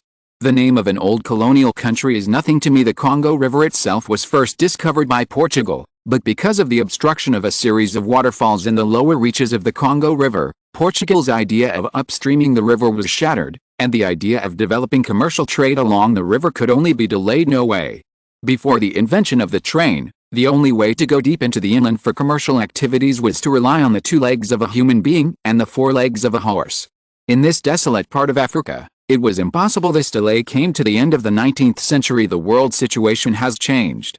Territory is something you can't see first, and it's yours, right? There's no such thing. You came early, and I didn't see you occupying it early. In fact, when Stanley led the expedition in the mouth of the Congo River, Portugal was ignorant. It was not until the frenzy of dividing up the colonies in Europe had set off, Portugal learned that Stanley's adventure team had established a wide base, and the French had also made public their attitude towards the Congo River. It's just too late as for why the United Kingdom took rain from the fire for Portugal. On the one hand, it is for its own interests. After all, Portugal is not an industrial country, and its ability to occupy the market is limited. It is said that the two people share it together. In the end, it is the British businessmen who get most of the benefits. On the other hand, the UK and Portugal have a close relationship, and the two countries have a long history of allies. The alliance between the two countries has been established since the Anglo-Portuguese Alliance Treaty in 1373, which lasts until the 21st century and is still valid. This treaty is still written in Latin. It is so long. When the news of the Imperium cooperation reached Athens, all the members of the committee involved in the Congo operation were disappointed and believed that the plan had failed. After all, a Portugal is not easy to deal with, let alone a Portugal backed by the United Kingdom. Your Highness, what should we do now? Banning said worriedly. Although Banning is usually a scheming person, he is not a diplomat. It is normal to be confused about the diplomatic situation in Europe. Your Majesty, His Majesty the King and Queen Olga are summoned, the butler Caput said to Banning and Constantine, who were discussing the situation in Europe and Africa. Exactly, the two. Your Majesty probably also want to ask about this matter. Banning, You can go together, and it will save me a lot of trouble. The two came to the garden under the leadership of Cape's butler. King George and Queen Olga are having afternoon tea in the garden. Constantine, this time your Congo committee is in trouble. How are you going to solve it? Queen Olga asked hurriedly when she saw Constantine. What can we do? The Portuguese can hold their thighs, so can't we find foreign aid? Constantine said lightly, but who would risk the pressure of offending the British for our Congolese committee? Banning took over the topic and expressed his doubts. No one would be happy because we just passed the committee to offend the British, the world hegemon, but for their own interests, it's different. Constantine explained. Queen Olga and Banning were even more confused by Constantine's answer, but King George, who is well versed in politics, was very satisfied when he heard Constantine's answer. Using interests to drive people nowhere is beneficial, and the same is true for countries. Being able to understand this, it is not so important what happened to the Gang Kingdom. His heir became more and more mature, and King George I felt heartfelt gratification. The ambassador to Berlin reported to me before that the Bismarck government issued a sternly worded protest to the British government 2 months ago. Constantine did not directly answer Banning's question www.wuxiaspit.com, but said it seems unrelated news. What does that have to do with your Congolese committee? Queen Olga was even more confused. Next, Constantine explained the whole story to everyone present. The Greek ambassador in Berlin reported that business people in Germany made a lot of public opinion and asked the German government to actively develop colonies. As the leading figure in the unification of Germany, Bismarck has a high position and prestige in Germany. At one time, Emperor Wilhelm once sighed to the left and right in private. Bismarck's emperor in this German government is not good at it, which is evident in his strength. German colonial policy has also been influenced by Bismarck. Now the helm of Germany has changed. Its opposition to colonies in the past, and Germany's long suppressed desire to expand colonies has exploded for a long time. Although Germany had no nominal colonies, it was not without overseas colonial activities. German businessmen established some colonial strongholds: Cameroon, Togo, Namibia, in West Africa and Southwest Africa out of personal interests to conduct commercial activities. At the end of 1883, Bismarck asked the British Gladstone government whether the Quina region has territorial claims. As a result,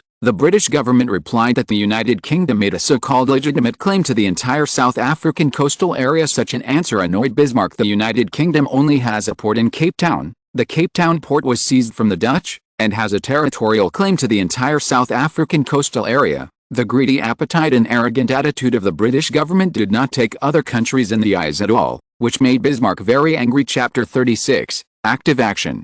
Therefore, Bismarck then directly ordered the German consul general in Cape Town to inform the British colonial authorities that the Angola-Bequina, Namibia, region was under the protection of the German Empire. This was the first overseas colony of the Germans. The British used their national advantages recklessly, and it looks like they are dominant in Africa. In 1882, the British had already occupied Egypt and Sudan.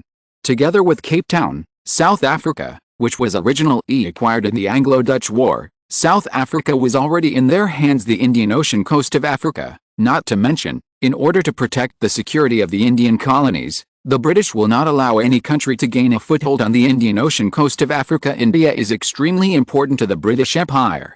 The British Empire with India is qualified to say that it is a world hegemon. Without India, what is the difference in strength between her and Germany and France? The United Kingdom is a kingdom.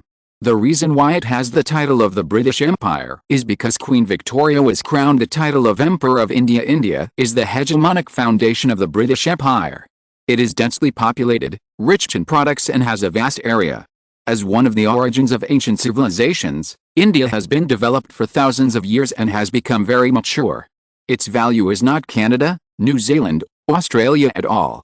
Such uninhabited, harsh climate, unsuitable place for human existence is comparable. In fact, the British colonies such as Canada, New Zealand, and Australia developed gradually after World War I and World War II. There are also British businessmen in Ghana and Nigeria.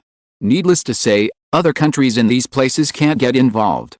Sooner or later, they will be British. These areas are only the British sphere of influence in Africa because of the existence of the Anglo-Portuguese alliance. The British colonies in Portugal have the same rights and status as the Portuguese. In other words, the Portuguese colonies in Africa, Angola and Mozambique, can also be regarded as the sphere of influence of the British. In this way, most of the economically valuable places in Africa belong to the United Kingdom, and the other countries can only share the leftover scraps. For example, France, a large piece of French North Africa, looks vast in area, but it is a large desert, the Sahara Desert, and has no economic value. Now the British and the Portuguese are taking control of the Congo River basin in Central Africa. Neither Germany nor France can tolerate this insatiable behavior of the British. Otherwise, Africa in the future will become a forbidden descendant of the British, just like the Indian colonies today, and no one else can touch it. India is the most dazzling jewel in the crown of the British Empire and the core territory of the British. However, the Portuguese were the first to come to India, then the Netherlands, the coachman at sea, followed by the British and French. Taking advantage of the unique advantages of their own island country, the British fought both sides in a series of European wars. The territory was occupied by the British. Now it's Africa's turn. If the British dominate Africa, will Africa, like India today, be completely controlled by the British in a few decades? Undoubtedly. In the face of this situation, neither France nor Germany will sit idly by. In other words, at this time, no matter what the attitude of France and Germany towards the Congo, whether they agree to the Congolese Commission to manage the Congo River Basin, they must first join hands to isolate and suppress the British and break the British family in Africa. The dominance of the situation prevented the Anglo-Portuguese alliance from gaining the mouth of the Congo. Constantine told the crowd about the situation, and everyone was silent for a while, as if they were trying to figure out what Constantine said. But France is very hostile to Germany? Will they be willing to join forces with their enemy, Germany? Queen Olga quickly found the loophole in Constantine's inference. After the Franco-Prussian War in 1871, Germany got Alsace and Lorraine, which originally belonged to France, and also claimed a huge indemnity of 5 billion francs. After suffering such a humiliating shame, how could the French have no grudges in their hearts? After the Berlin Conference in 1878, Germany tried to ease the contradiction between Germany and France. Bismarck made the Berlin Treaty that favored Austria-Hungary. The Russians and Germany and Austria gradually drifted away. Seeing that the act of isolating France had failed, Bismarck continued to in support of the French colonial expansion. There are two reasons. One is to divert France's attention and lead France's attention from the European continent to the colonies. The other is to intensify the contradiction between Britain and France. As the two colonial countries with the largest colonies, France's behavior of expanding its colonies, there will undoubtedly be friction with Britain. Constantine said eloquently. These are the conclusions that Constantine came to by combining some information from later generations and synthesizing the information reported by the Greek ambassadors to various countries after the Franco-Prussian War. In order to isolate and weaken France, Bismarck established the Three Emperors League, an alliance composed of three autocratic monarchies, namely Austria-Hungary, Germany and Tsarist Russia. But the loophole in this covenant is that the contradiction between Russia and Austria-Hungary in the Balkans cannot be resolved. And at the Berlin Conference in 1878, Bismarck clearly favored Austria-Hungary's behavior. Go further away, therefore, there is no doubt that Germany and France will not be able to unite and suppress Britain because of hatred.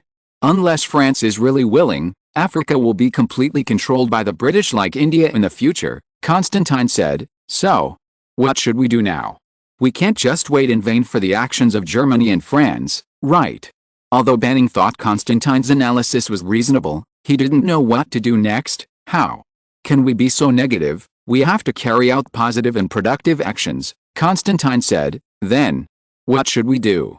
The three were also curious about what action Constantine was going to take. The staff of the Congolese Commission in London were ordered to protest to the British government that they could not decide the ownership of the Congolese country without the consent of the Congolese Commission, the de jure administrator of the Congo River Basin. Constantine said loudly, his voice full of indignation. Banning, Queen Olga, King George, the dignified British Empire would care about the protests of a private organization.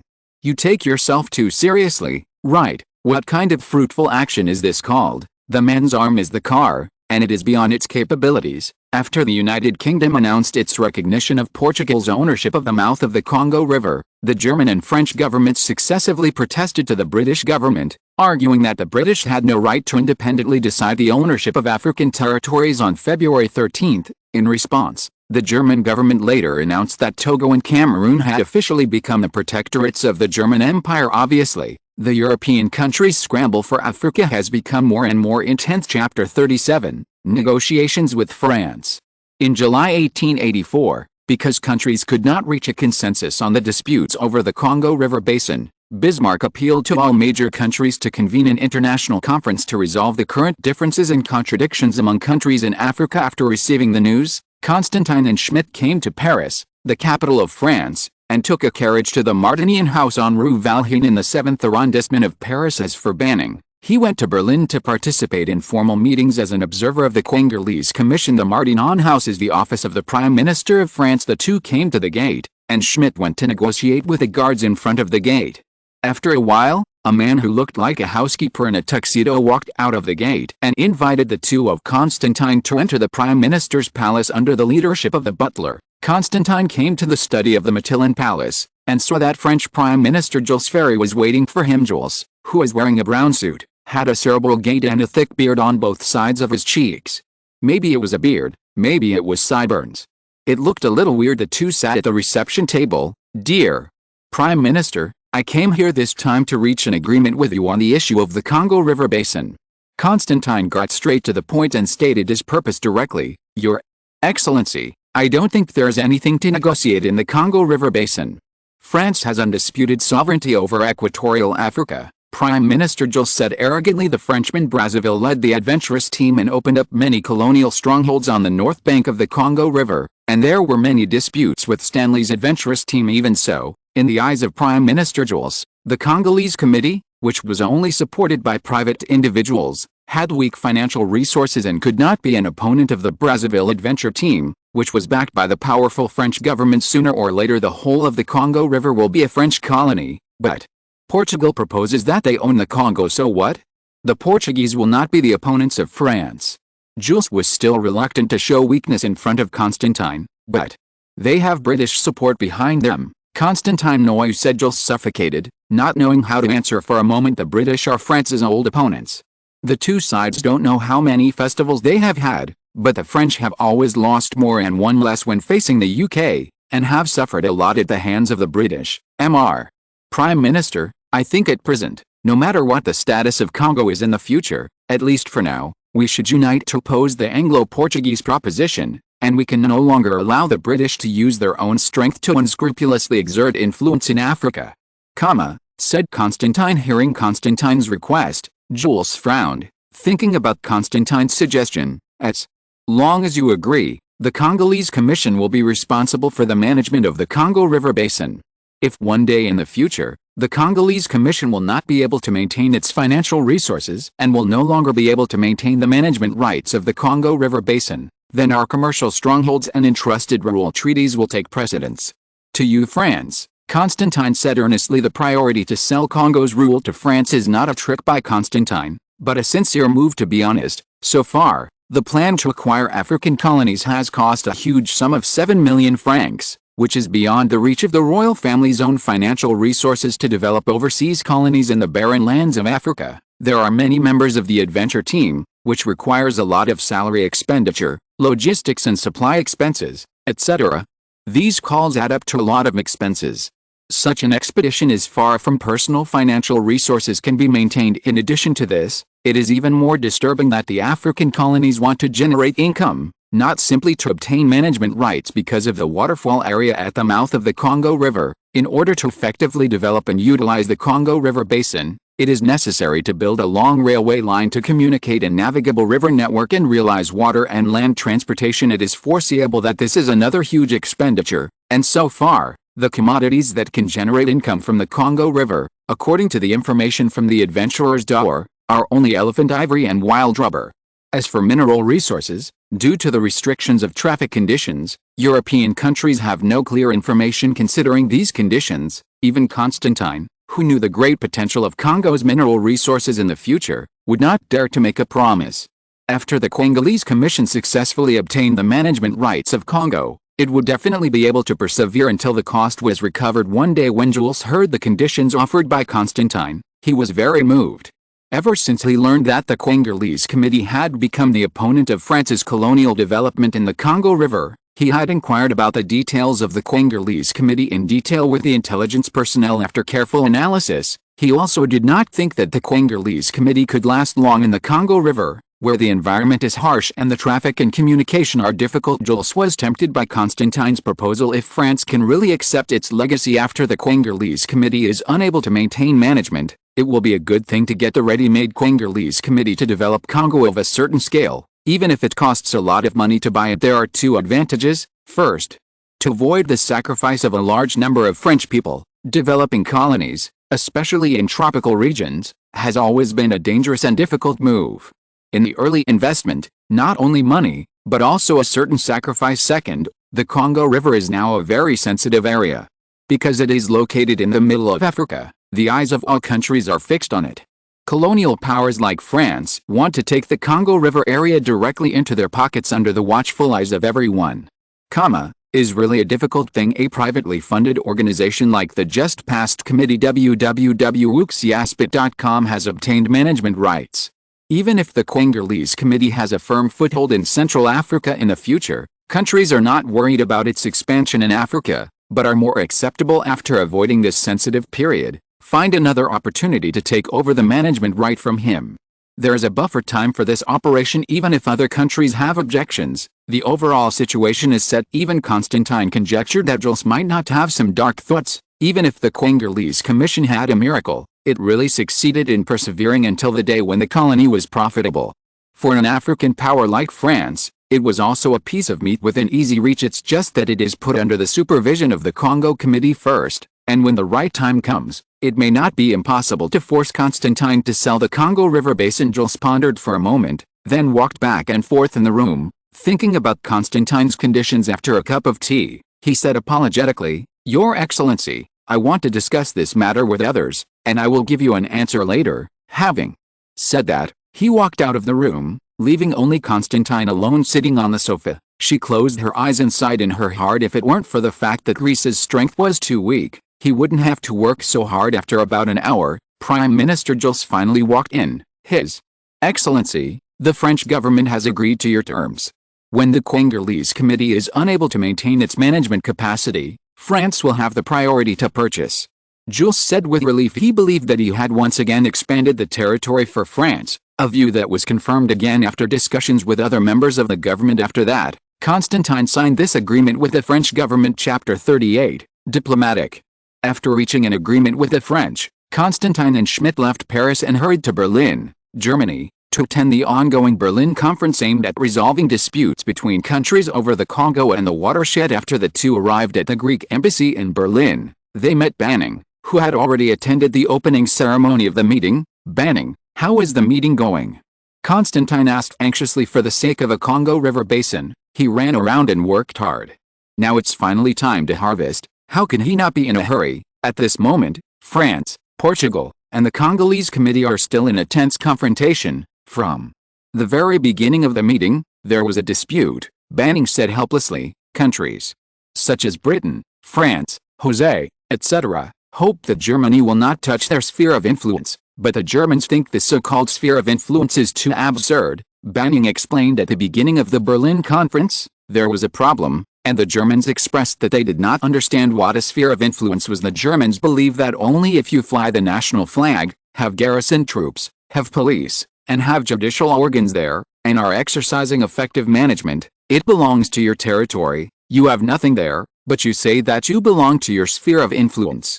The Germans think this is too funny. In Bismarck's view, European countries only have some strongholds in the coastal areas of Africa, and the vast inland areas of Africa are still unclaimed. So, Britain, France, Spain, Portugal and other countries held a small meeting on their own, trying to figure out how to explain to the Germans, although I didn't fly the national flag, garrison troops, police, or enforce the judicial system there, it was still mine. Sphere of influence. The Germans believe that effective occupation should determine the owner of a piece of land, that is, to establish a system of management personnel, army, and justice in the local area. Banning said the meeting has been going on for half a month, and everyone is still arguing. On July 19, Constantine and Banning came to a Rococo mansion at 77 Wilhelmstrasse in Berlin. This is the Chancellery of the German Empire. The two were led to a reception room by a servant. The Prime Minister of the Second German Empire, Bismarck, was a big belly, wearing a uniform, with a grey mustache on his fat cheeks. "The two of you are here for the issue of the ownership of the Congo River Basin. Bismarck asked. Yes, Your Excellency Bismarck, what do you think should be done in the Congo River Basin? Constantine asked respectfully. This is a famous politician and diplomat in Europe, the main driving force behind the unification of Germany. Are you behind the Congolese committee, too?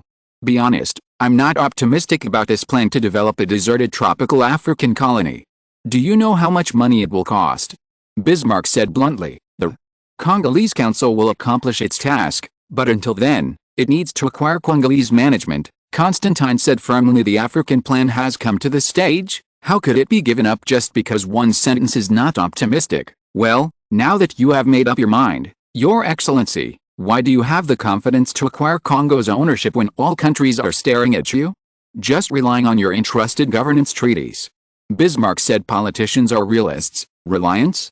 In fact, my biggest reliance is that all countries are eager to get it, and Greece is enough to reassure them, Constantine said calmly. Frankly speaking, at this moment, Constantine was complicated. Sadly, Greece's weak strength, joy is that the weak strength has become the guarantee of obtaining the Congo. Countries can believe that the Greeks have no threat to obtain the Congo. Bismarck lowered his head and considered what Constantine said. After Constantine's prompt, he also woke up. Strong countries can't be at odds with each other, and a small country's acquisition of a strong country has become an acceptable result for all parties. Which country did your plan get the support of? Bismarck said with a frown. The French and Americans have already expressed their support for the request for the management of the Congo River Basin, which has just passed the commission, Constantine said. No wonder Your Excellency the Duke is so confident. Hearing this, Bismarck also understood. I'm afraid this is the source of Constantine's confidence. What is your asking price? Constantine asked. The conditions you gave to France and the United States are the same for Germany. Free trade, the goods of all countries can be sold fairly in the Congo River Basin, and the Congolese Commission cannot take any measures to limit this principle, Constantine said. In this case, there is nothing wrong with Germany here. As long as other countries agree, Germany will not object. The Congolese Commission will obtain the management rights of the Congo. Constantine let out a long breath and dealt with another side, and he was getting closer and closer to the goal because of the peculiarity of the Congolese Committee, a private organization. In the meetings held by representatives of various countries, you read www.uu can't you?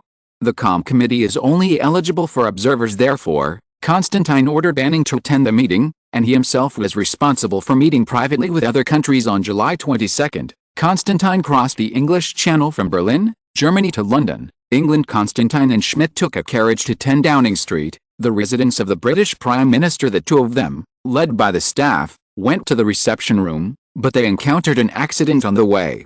The two were bumping into Gladstone and cuddling with a heavily make-up woman, behaving intimately. Seeing this scene, the clerk looked embarrassed and hurriedly explained in a low voice, Your Excellency, Prime Minister Gladstone is like this. He often brings women to the Prime Minister's official residence, not intentionally to be negligent. Hearing his explanation, Constantine didn't know whether to laugh or cry. The Prime Minister's feelings were so unrestrained that he would bring all the girls to the Prime Minister's official residence. It seemed that the voices of the two were interrupting, and Mr. Prime Minister Gladstone walked towards them. The male staff walked up to Gladstone and whispered in a low voice, Welcome to England, Your Excellency. What is it about politics? Gladstone, who has been on the Prime Minister's throne for the second time, greeted Constantine like no one else. Then the two walked into a secret guest room. Mr. Prime Minister, I have come to discuss the ownership of the Congo River with you this time, Constantine said, but the British government has issued a statement that we support the Portuguese's acquisition of the Congo River region, and this cannot be changed, Gladstone said firmly. So what? The Portuguese have never established effective rule anywhere. Just because of historical reasons, they can get the Congo River Basin? That's ridiculous. Constantine did not back down. Chapter 39, the need to acquire the Congo.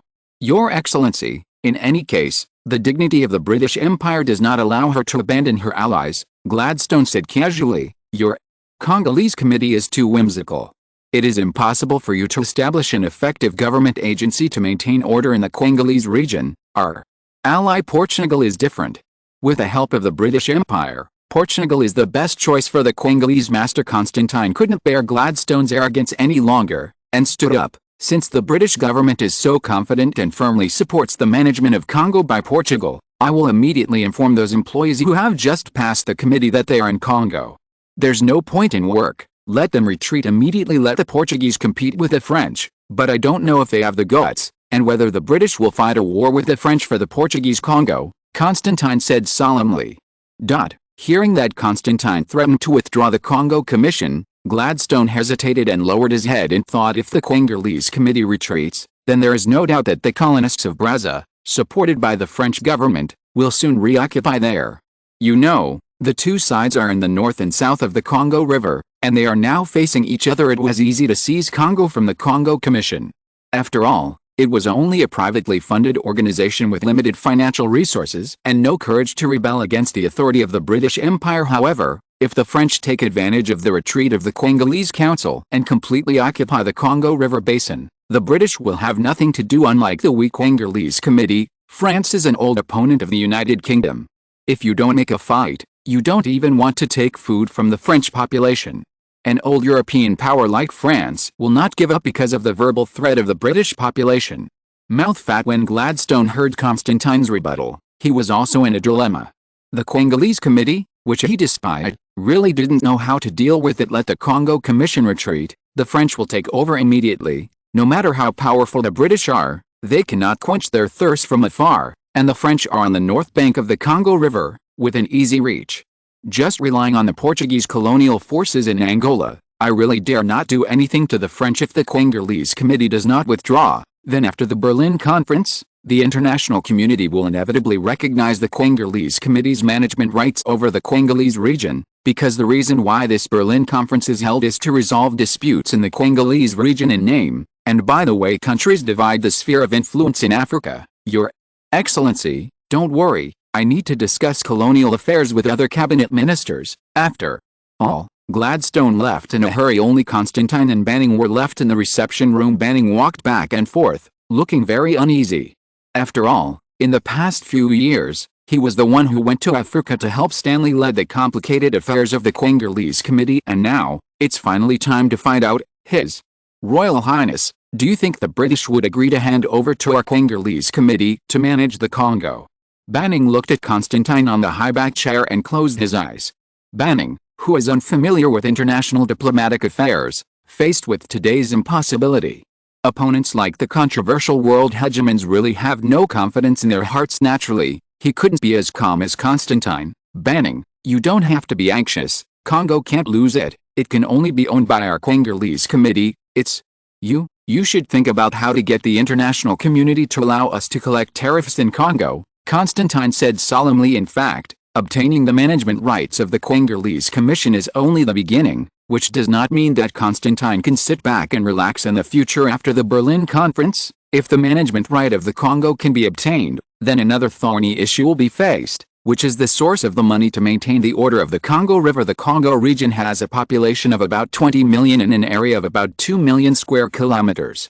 In such a large area, the establishment of an effective judicial system, administrative system, garrison issues, and transportation issues will inevitably require stable income to maintain. If you continue to let the royal family pay for the expenses that just passed the committee, I am afraid that the royal family's finances will soon go bankrupt, which is not realistic at all. This level of expenditure has far exceeded the limit of personal burden. The historical Belgian King Leopold II, in order to maintain the early development funds of the colony, begged his grandfather to tell his grandmother in front of the bankers, racking his brains to get a loan in a primitive Africa, far from the civilized world.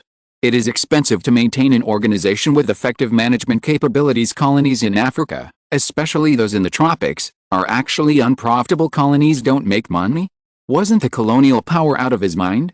Why are they fighting for colonies? Not all colonies do not make money, but most colonies in Africa do not. When you talk about colonies, you may think of India and Britain, Indonesia in the Netherlands, Vietnam in France, and so on. Indeed, of course, these colonies can make huge profits. To colonies like India, they have a large area of arable land, high food production, dense population, and a population of hundreds of millions. British domestic industrial products that come to India are like rats coming to the rice vat, eating their brains and intestines.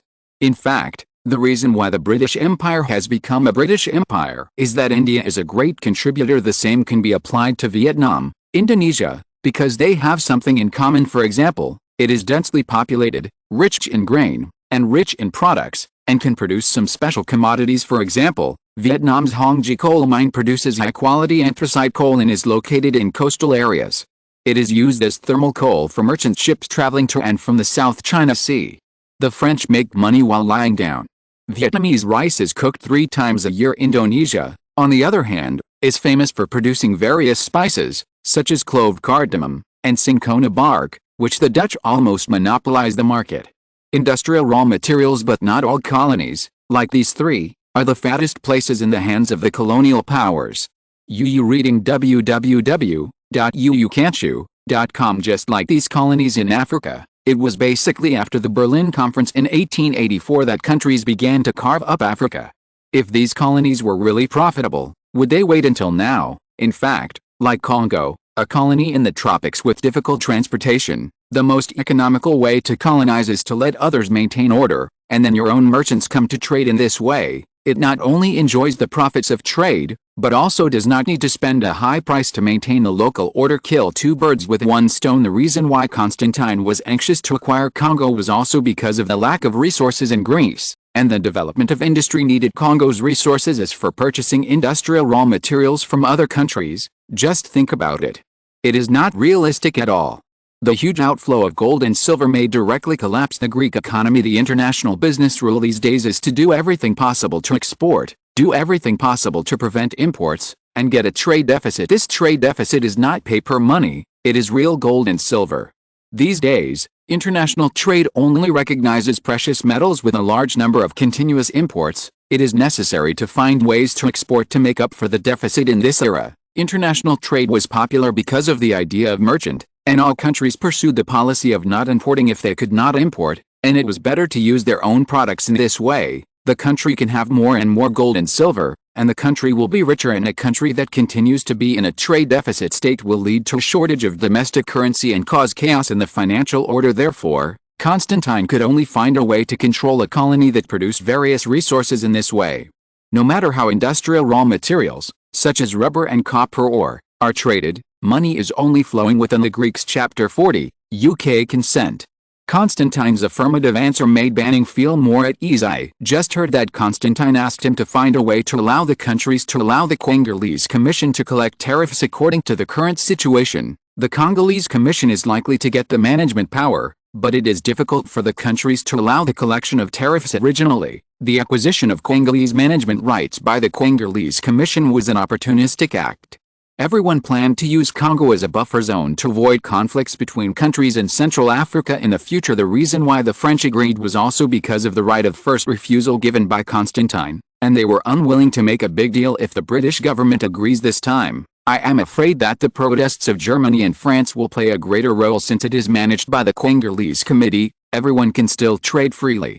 For countries, it also saves a lot of upfront investment costs, and they can directly enjoy the ready-made, so why not do it? If the management of the Congolese Commission cannot satisfy everyone at that time, the issue of management rights will probably face twists and turns. But now that the Congolese Committee has announced that it will collect tariffs, I am afraid that everyone's attitude towards the Congolese Committee is not so positive, because this is to receive money directly from the pockets of merchants in various countries.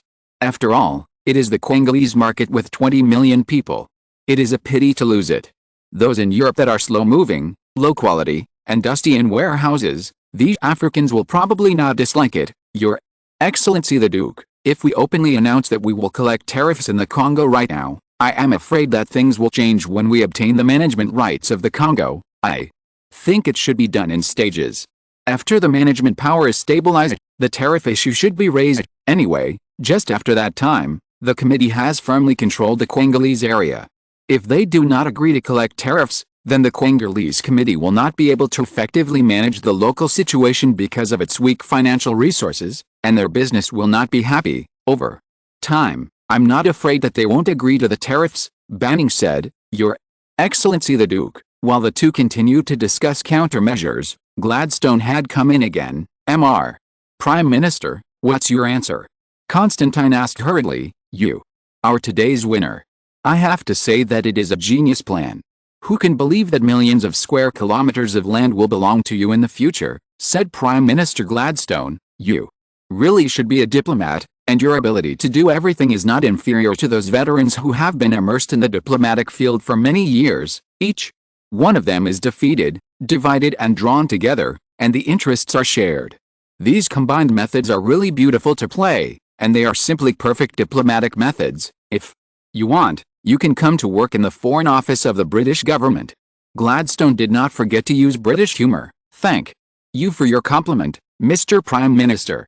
So, have you agreed to the Congolese Council's management of the Congo? Yes, I just exchanged opinions with the French government and the German government via telegram, and they all agreed that the Congolese Commission will manage the Congo. Gladstone replied, honestly, it was a fantastic victory. You know, when I heard about a privately sponsored organization fighting the French and Portuguese for the ownership of the Congo Valley, my first thought was to stop the French from expanding in Africa and support the Portuguese claims. The success of either of them will not exceed my expectations, but the only private organization that I don't care about at all, your Congolese committee, has succeeded.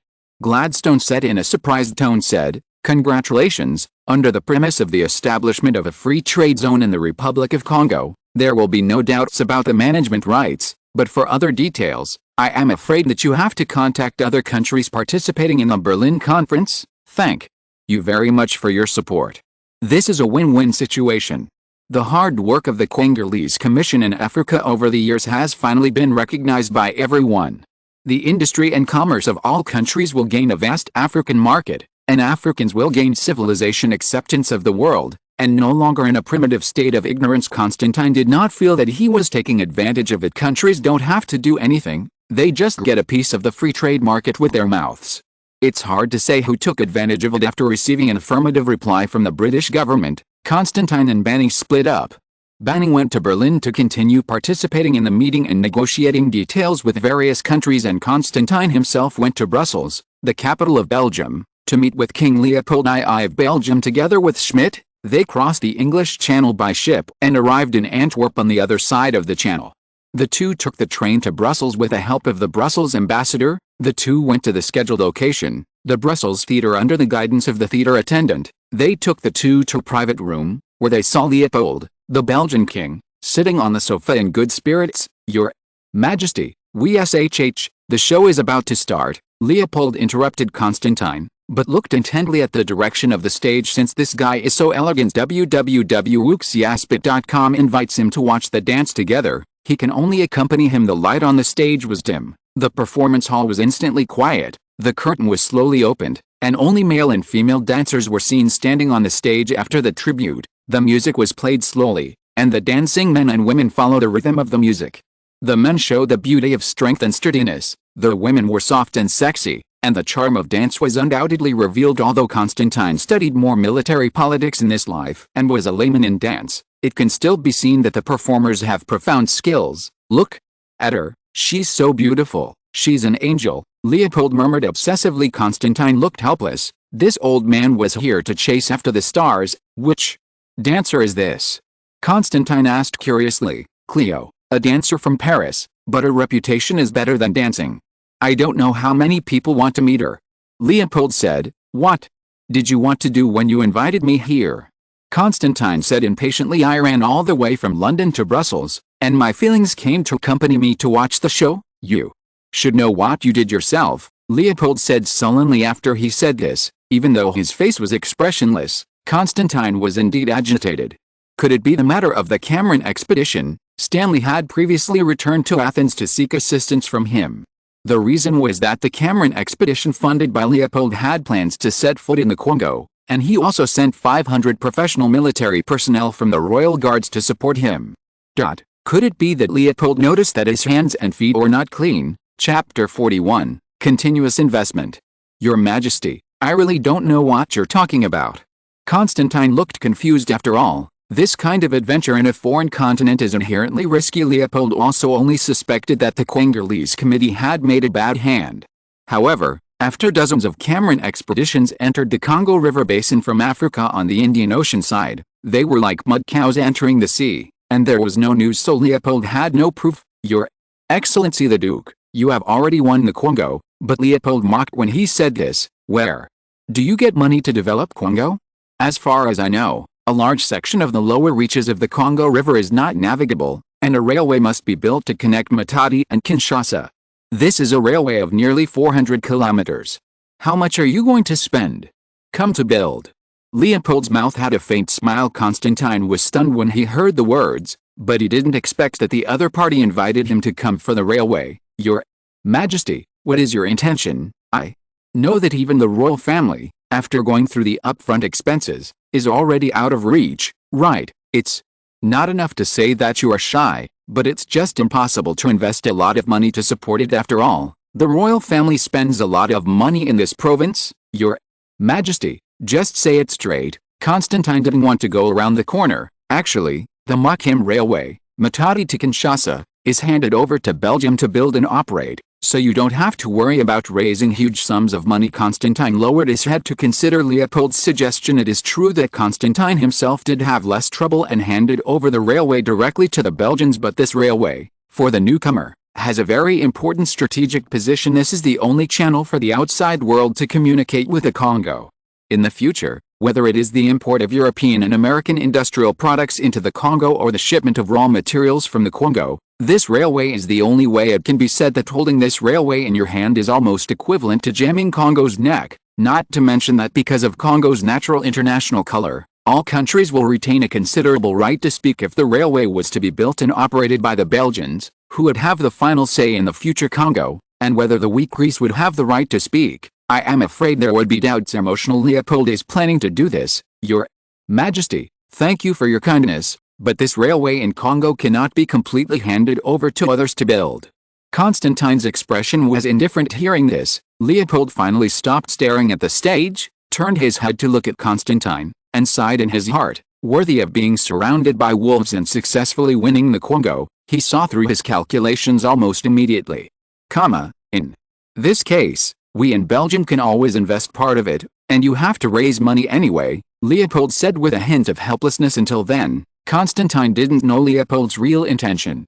His feeling was to be optimistic about the future of Congo, and he planned to preemptively bet. Although Belgium is a small country, it is rich in wealth. The first country in the world to complete industrialization is the United Kingdom.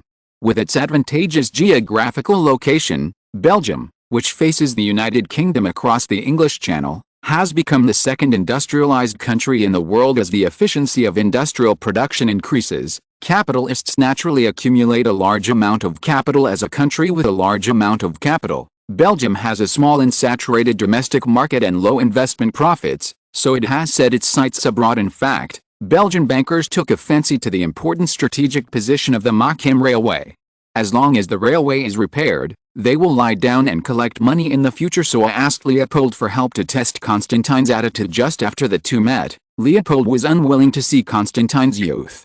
Moreover, as an industrialized country, Belgium was in urgent need of a market to absorb the huge domestic production capacity. Just taking this opportunity to see if there is a possibility of turning the tide, taking control of the Majan Railway and expanding Belgium's future voice in the Republic of Congo will undoubtedly bring huge benefits. After all, the Congo in the future is similar to a kind of public colony. The greater the right to speak, the more benefits the Congo will get. It's just that Constantine didn't give him a chance at all. This railway has not yet been surveyed by professionals. As for how much money will be raised to build it, I am not sure yet. After the survey is completed, the cost will be estimated, and a part of the share will be given to the Belgian financial industry. Seeing that Constantine gave an affirmative answer, Leopold turned around and continued to watch the dance performance. After dealing with the Congo, the purpose of this trip to Europe has been completed, so I took the train from Belgium to Paris, and from Paris to Marseille's port back to Greece. On August 12, 1884, Constantine returned to Athens. As for banning, he is still attending the Berlin conference. Constantine was sitting in the garden of the Tatoi Palace, enjoying a rare quiet afternoon tea, thinking about his father George I letting him serve in the Thessaly Legion. Constantine had already received a complete military course in Germany and then Athens according to royal rules. The next step is to serve in the army. Mr. Kosterblum of Alpha Bank is here to visit, Your Excellency, Butler Capet came to inform. Let him come here. Kosterblum, The two haven't seen each other since the last time they hunted, thinking of the £500,000 check sent by Kosterblum last time. It was euphemistically called supporting the African Development Plan. It is now estimated that the Congolese Commission, at the Berlin meeting, has been given the right to manage the Congo River Basin, and it has already spread. Thinking of this, Constantine has already guessed the meaning of Kestelbrau's visit. www.wuxiaspit.com. His Excellency the Duke, it's been a long time, and the demeanor remains the same. Kosterbrau held the civilization staff in his left hand and took off his hat in his right hand in salute. Constantine stood up to greet him. Long time no see, Kosterblum, are you here this time? I saw Kosterbrau take out a check from his pocket and hand it to Constantine. Constantine really couldn't react for a while. The Koster family is worthy of being a banker, and they draw a check if they disagree. The two met twice in total, one time for 500,000 British pounds. Are they too proud of themselves? Kosterblum, what does this mean? Constantine asked in confusion, raising the check in his hand. I heard that His Royal Highness has obtained the management rights of Congo. Congratulations. As for the 500,000 pounds, Your Excellency the Duke, the huge Congo, at the beginning of taking over, must have spent a lot of money. I heard that the construction of the Makim Railway is imperative in the Congo region.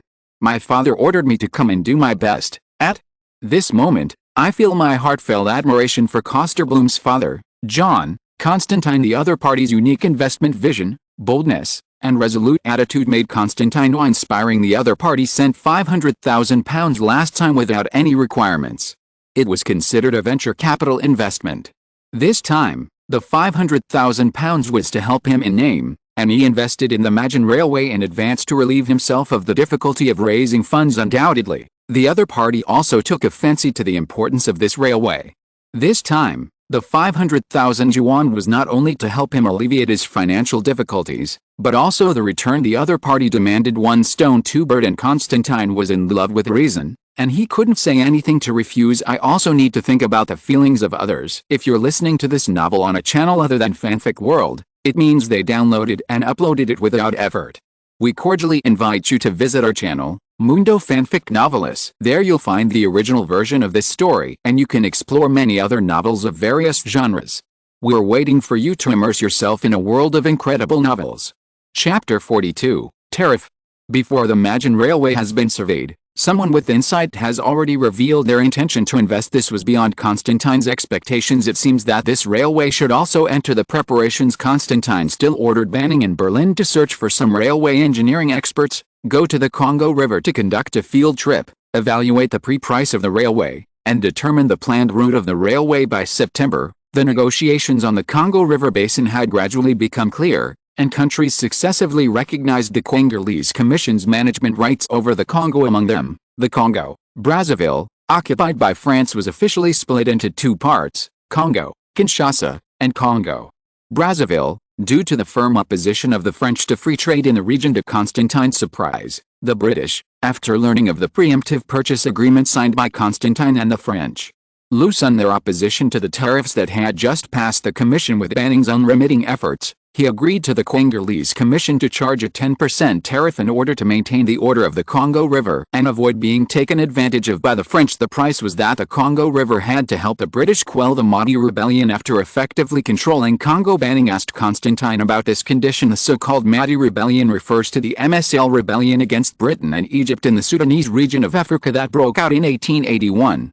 Before the rebellion, the Sultan was a possession of Egypt, a possession of Ottoman Turkey. It's a mouthful, but that's the relationship. The origin of this complex relationship is roughly like this. Around 1804, Egypt, under the leadership of Muhammad Ali, carried out drastic modern political and military reforms, and Egypt gradually became stronger. Speaking of which, the first war between Egypt and Ottoman Turkey had something to do with Greece. Around 1821, the flames of the War of Independence began to burn on the Greek peninsula. The long-decayed Turkish army was rotten and collapsed at the touch of a button. The monarch of the helpless Ottoman Turkish Empire, Muhammad I, could only beat Shiki and borrow troops from Egypt, his nominal territory. To help him quell the rebellion, Mahmud promised Crete and Cyprus in return for sending troops. Muhammad Ali sent 18,000 troops to suppress the Greek Revolution. It was only later that Greece became independent from Turkey with the help of European countries. Now the conflict between Egypt and Turkey emerged. For Ottoman Turkey, Egypt did send troops, but it didn't get anything done. So why should they be paid for? But for Egypt, 18,000 troops can't be done in vain. How can the Caliph be reneged on his promises and get rich? So Egypt asked Turkey for Syria. But Mahmud refused. The First Egyptian-Turkish War broke out. A war broke out between Egypt and Ottoman Turkey. The overwhelming Egyptian army successively conquered Palestine and Syria, swept the entire Arabian Peninsula, and eyed Constantinople in Ottoman Turkey. If it weren't for the intervention of European countries later, I am afraid that the Ottoman Empire would have collapsed at this time. Therefore, Egypt is also a once glorious country. Although Egypt was nominally a territory of Ottoman Turkey, it actually gained independence after Egypt became strong. It infiltrated Sudan along the Nile River and gradually controlled the tribes along the Nile River. This has resulted in the awkward relationship that Sudan is a territory of Egypt, a territory of Ottoman Turkey. After 1882, British troops occupied and controlled Egypt afterwards. The British power expanded along the Nile to the Sudan, which was located upstream. The uprising was so powerful that it affected the entire Sudan. Even the important city of Khartoum in Sudan, now the capital of Sudan, was captured, and C.G. Gordon, the British colonial governor in Sudan, was also killed. This Gordon also once suppressed the Taiping rebellion in Huaksha. Due to the severe situation, the British forces could only retreat to the Red Sea area of Sudan. In Constantine's impression, he vaguely remembered that the uprising lasted for more than 10 years. Constantine was inclined to agree to the English terms. The reason is also very simple. Nothing more than profit. Sudan has always been an important passage for Arabs to enter the Congo region by land and abduct blacks as slaves. These Sudanese Arabs are not good men and women. They are also outsiders. Why is Sudan in the 21st century divided into South Sudan and Sudan? Because these Arabs are also invaders. The original natives of Sudan were Negroes, and their relationship was that of slave traders and slaves. If you know that the Congolese Committee is attacking the Arabs in Sudan, I am afraid that both the local black people and the black people in the Congo River area will applaud. The Congolese Commission entered Africa in name to maintain local order and oppose the cruel slave trade. It's not that Constantine sang high profile, but that European capitalism was booming at this time and needed a huge commodity market, and slaves were incompatible with capitalism. The process of capturing slaves by Arab slave traders is often accompanied by massacres and looting, so that the black population will be drastically reduced. This is not good for the Congolese Committee. The Congolese Council already has management power, and the more blacks there are, the greater the market it provides, and the more benefits the Congolese Council itself can gain. The Arab slave trader in Sudan is undoubtedly a threat to the interests of the Congolese Council. Second, Mahdi, who opposed the colonists, sounds like Wei Guangzheng, but in fact, this is a figure similar to Hong Xiuquan in Jinling City. After taking power, he quickly became corrupt and degenerate, arrogant, extravagant, eating, drinking, and having fun, doing everything, and he died within a few years. And as a dictator with religious overtones, if you play with women, it doesn't matter if you enjoy the delicacies of mountains and seas every day, as long as you do a good job of the economy, everyone can have a good life. But Mahdi only understands destruction. Foreign guns, and foreign guns only know how to buy, and he is good at plundering slaves. But he doesn't care about the economy, which makes business wither, and the city of Khartoum cannot even support itself go down. Mahdi also has the ambition to liberate the whole world. And he also sent some missions to Mecca and other places to publicize the true meaning of what he experienced in his hallucinations. No one knew that people regarded his words as heresy and ignored him at all. In order to prevent the Sudanese people from being brainwashed by other ideological heresies, Mahdi did not do anything about it. Fortunately, there was no radio or satellite TV at that time.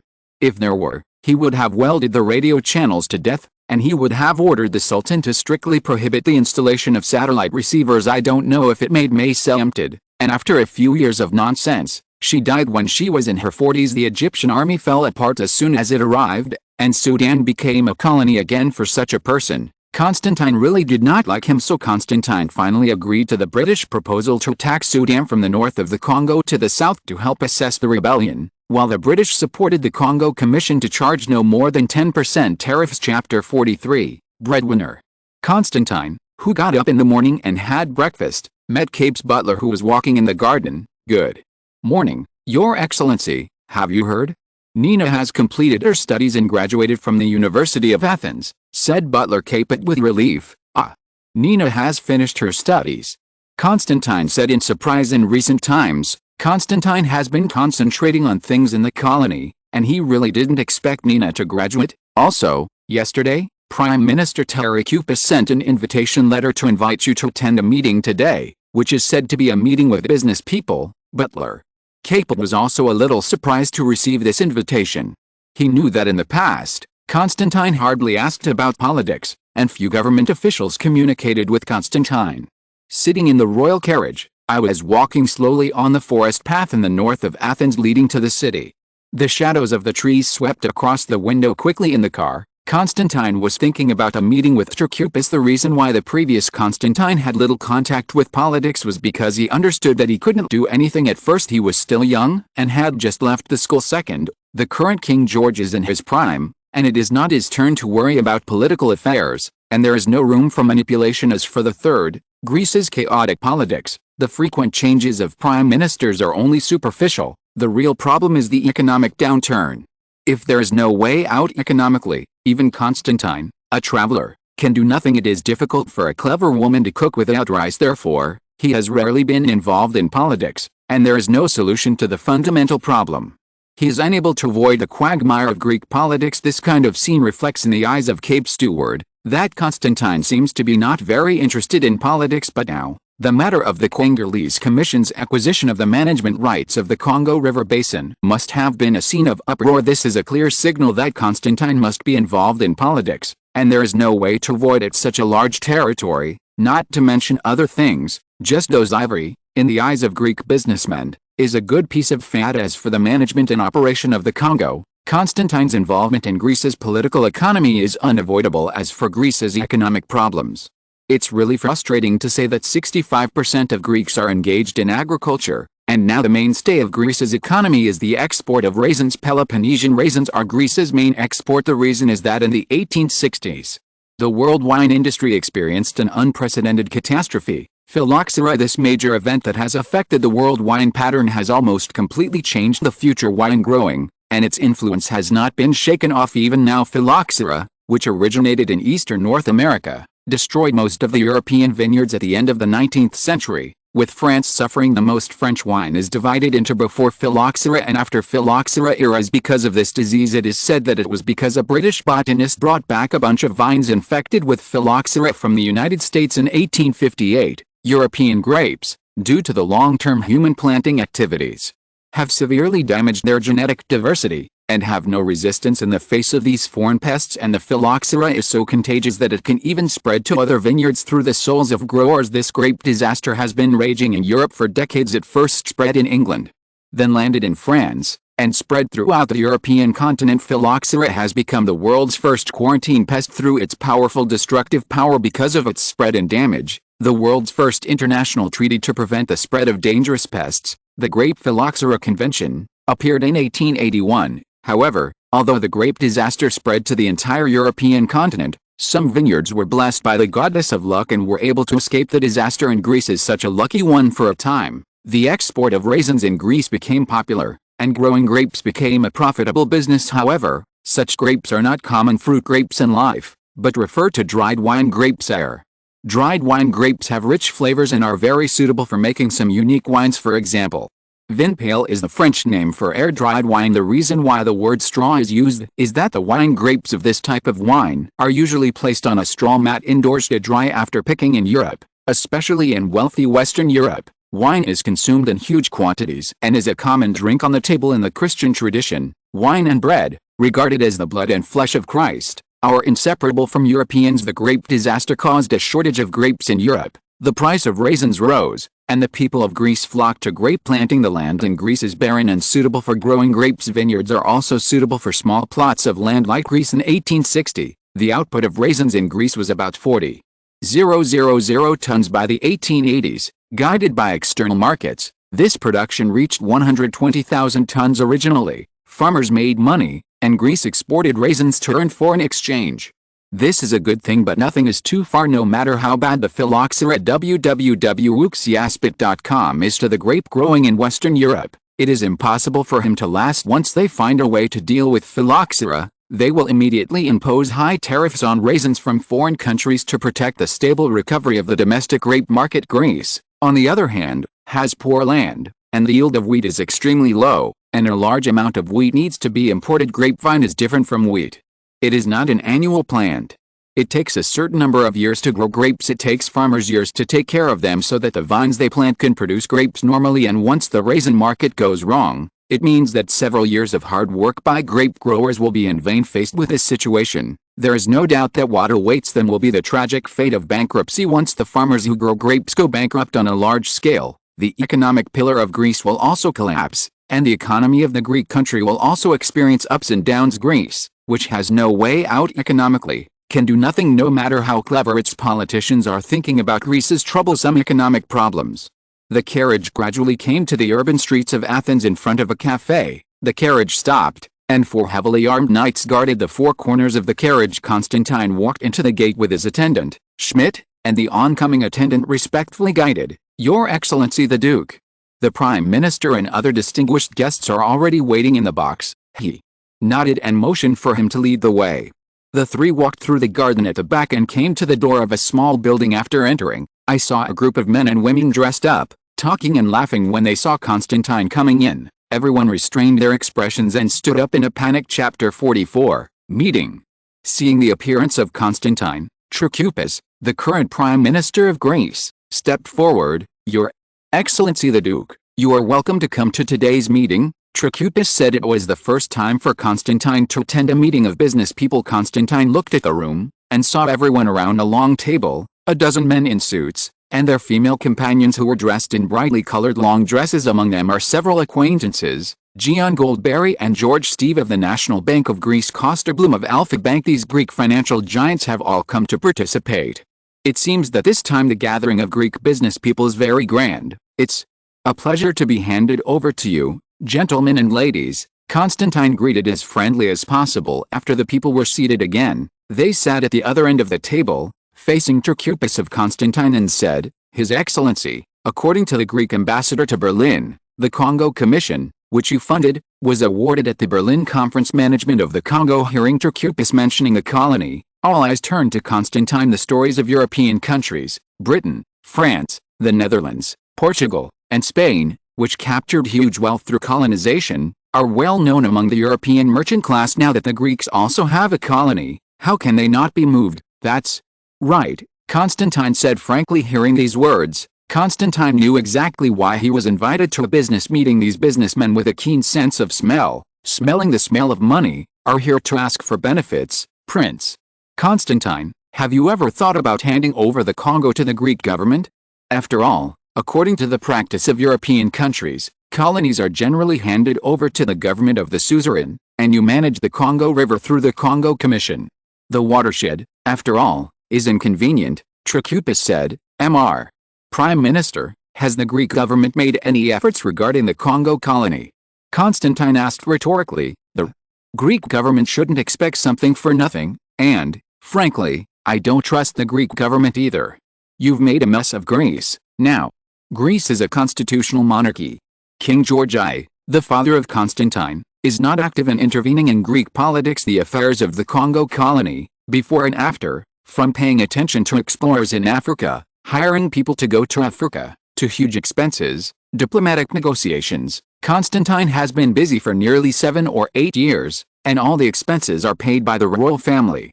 The purse of the Greek government has no credit at all. Now that I want to take the Congo colony into my pocket." In one sentence, the wishful thinking is too good. In the case of the Congo colony, Constantine never thought of relying on the strength of the Greek government from beginning to end. Even the management work, he intends to hand over to the Congolese Commission, because the Greek government will only make things worse. After 300 or 400 years of barbaric rule by the Turks, the Ottoman Turks are descendants of the Turks, the cradle of Western democracy. Greece has no experience in democracy. In the Greek parliament, the members of the parliament are all scattered, and there is no mature party system. These congressmen rush to the scene when they have interests, and stand on the sidelines when they have no interest. Since the current Prime Minister of Greece is elected by the majority of the parliamentarians, parliamentarians often unite to force the government to step down and then replace the Prime Minister. This is the direct reason for the change of Prime Ministers. Like the Prime Minister of Greece, since there are no large factories and enterprises in Greece that provide employment for people,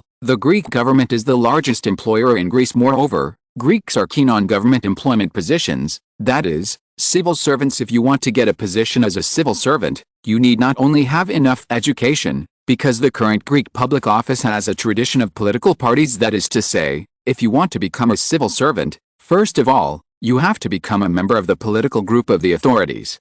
So that when they are in power, they will naturally entrust the position to their own people. What's more terrible is that the government changes frequently, which means that every time the prime minister is changed, the public officials have to undergo a shuffle. Can you imagine what it would be like for a country's government to collapse once in a few days or in a year or two because of the frequent replacements? These civil servants who worked hard to get to the top cherish their hard-won positions very much. The Greek government has not yet formed a stable civil service system. Who would dare to trust such a government? If someone asks, is a democratic system necessarily more advanced than an autocratic monarchy? Answering from the example of Greece, Constantine's answer is, not necessarily. The fact that the Congolese Commission was able to get the management right of Congo by chance was originally the result of the compromise of the countries handing over the Congo to such a government. I am afraid that those dissatisfied international businessmen will soon kick Greece away and hand it over to a more efficient organization. As a veteran in Greek politics, Trikoupis certainly knew what Constantine meant. And he also understood the shortcomings of the Greek government. Therefore, he could not excuse Constantine's ridicule. With a sigh in his heart, he said with a normal expression, "Your Excellency, even if you insist on the management of the Congo, then you should support the Greek merchants who go to conduct trade. Right, control is definitely not handed over to the Greek government." This is not because Constantine is selfish, but the current Greek government cannot be trusted. However, when a Greek businessman went to Congo to do business, he naturally supported it. It is not to be a steward of another country to get a colony with great effort. Dear Duke, this time, the Greek business people are kindly inviting you to learn about the situation in the Congo through you. Can you tell us about the Congo? After all, Galbairui was familiar with Constantine, and said the most eager to know the questions of the businessmen present. Upon hearing this question, everyone looked at Constantine with burning eyes. Congo is located in the middle of Africa, with a tropical climate, suitable for the cultivation of sugarcane, palm, and rice. It is rich in water resources and has many wild animals. As for the local mineral resources, www.wuxiaspit.com. Sorry, there is not much information on this. Constantine told everyone about the basic situation of Congo, but he did not hide it. He didn't tell everyone the details of the mineral resources, because it was useless to say it. Greek merchants are usually engaged in trade, and they are familiar with the exchange of knowledge. Very few of them are engaged in industry. It is useless to tell them about these mineral resources. Once the news is leaked, it will actually make businessmen from other countries cheaper. Even these news made the hearts of the businessmen present. Needless to say, ivory, sugarcane can be used to make sugar. Greece imports 5,000 tons of sugar every year. Before, because Greece had no colonies, they could only import from other countries, such as Britain, France, the Netherlands and other countries. Now that they have a Congolese colony, they can grow their own sugar cane and then squeeze and make sugar, which can save a lot of foreign exchange, and there is no need for other countries to make this money in such a vast land of Congo. There must be other commodities. A national development strategy such as the development of industry and commerce is not something that can be promoted and led by a single person. It is the whole country, from top to bottom. All strata actively make choices that are in line with their own interests. If Greece wants to develop, industrialization is the only way. Therefore, Constantine wanted to unite a group of business people around him and work together to promote the industrial development of Greece. Lonely people can't achieve great things. Just taking advantage of the opportunity of this meeting, I announce an announcement. In order to better develop the Congolese colony, I plan to set up a Greek head office. Its main business is to invest in the Congo and develop the rich resources of the Congo. If you have ideas, you can take a stake. Constantine was shocked. Chapter 45, Compulsory Education. Everyone in the hall buzzed and discussed each other.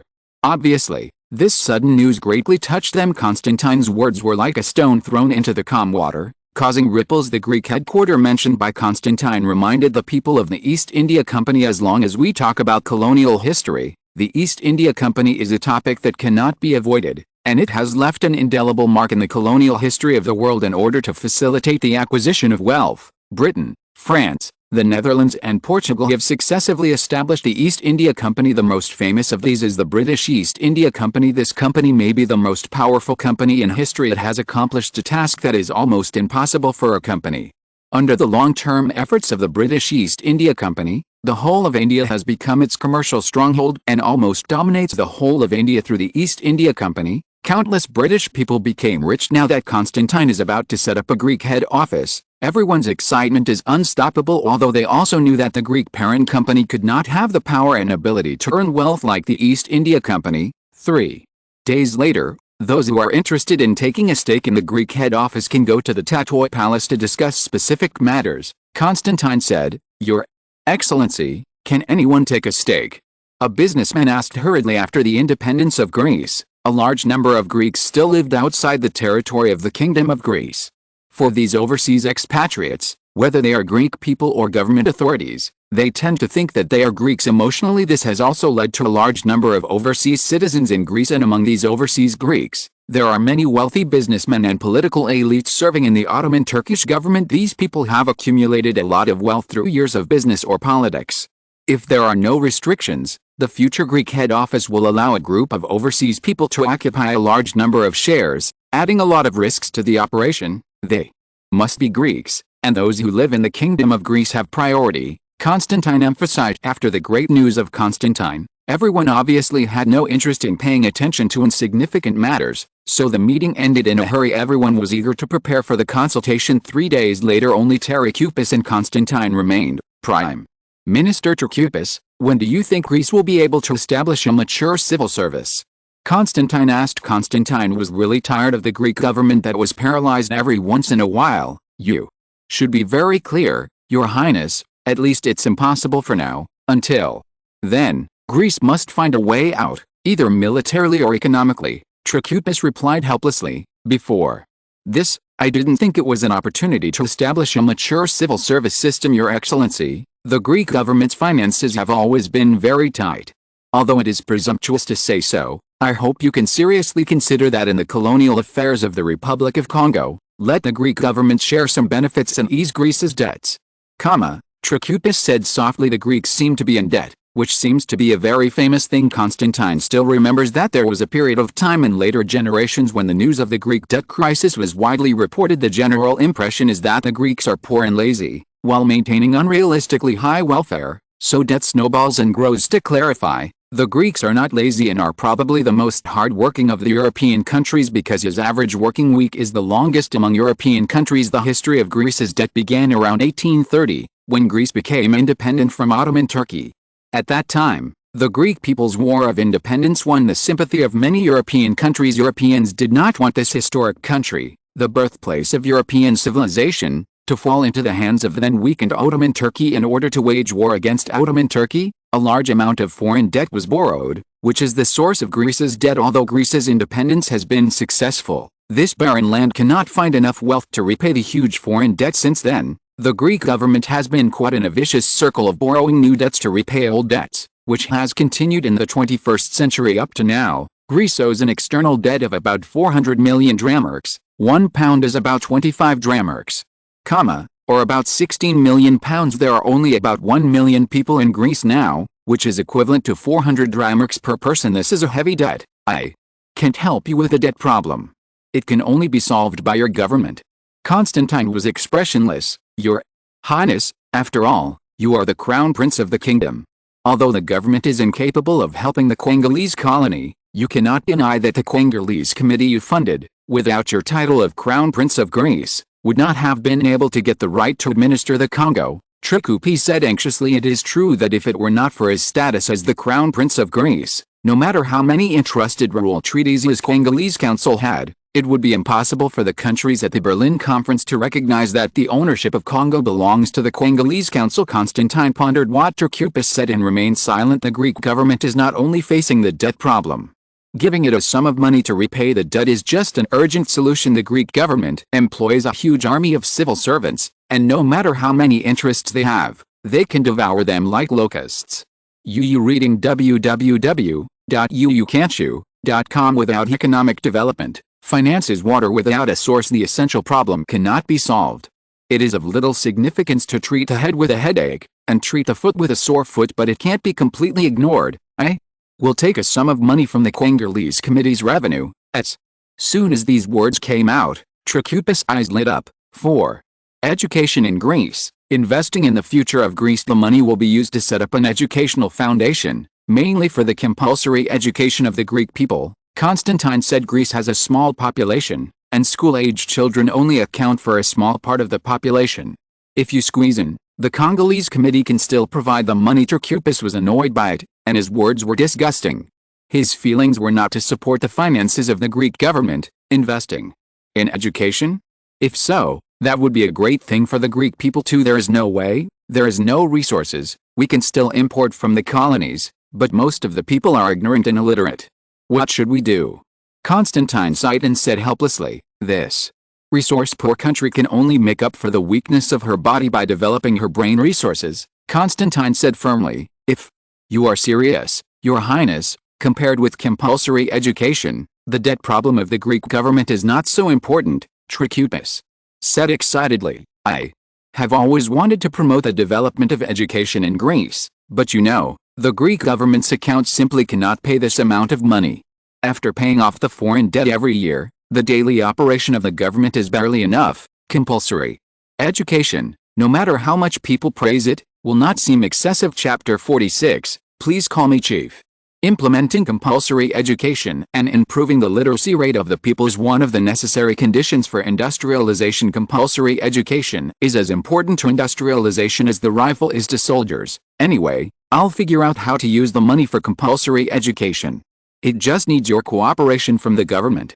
This is a good political achievement, right? If, during your term as Prime Minister, compulsory education in Greece is on track, your name will be recorded in the history books by the Greeks. I need your Greek government to make a commitment to cooperate with the Congolese colonization. Constantine put forward his own request. As long as what you said about compulsory education is serious, you can rest assured that the Greek government will definitely cooperate, Trachupis said. By the way, Prime Minister Trachupis, I don't know if you have noticed that in Greece's current export commodities, the proportion of currants is increasing. Constantine said, I heard that it seems that the vineyards in Western Europe have been plagued by insects, and the grapes have been harvested in large areas, Trachupis said indifferently, and more people are no longer planting wheat.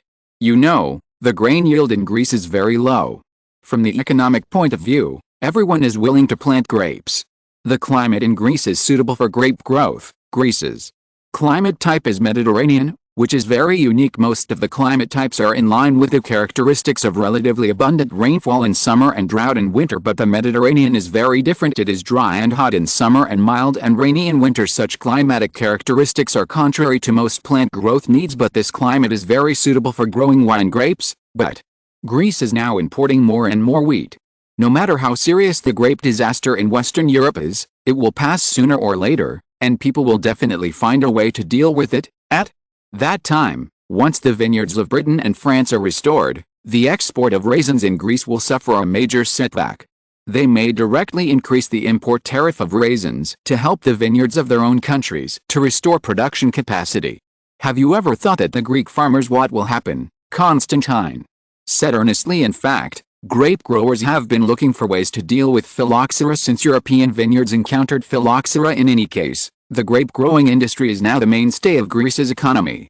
Once a country's economic pillar has a problem, the whole country will have a big storm. In fact, after decades of trying, Western Europeans are gradually groping for ways to deal with phylloxera. This also means that the crisis in Greece is getting closer. There is less and less time to make money while others are unlucky. Trachupis frowned. Considering Constantine's words, he couldn't help but worry about the situation in Greece. It is not impossible to use administrative power to force a change in such a situation that the market has spontaneously formed, but the cost is very high and it will lead to public grievances. After all, it is delaying a large number of people to make money. I will try to solve this hidden danger, but according to my political intuition for many years, the effect will not be too great.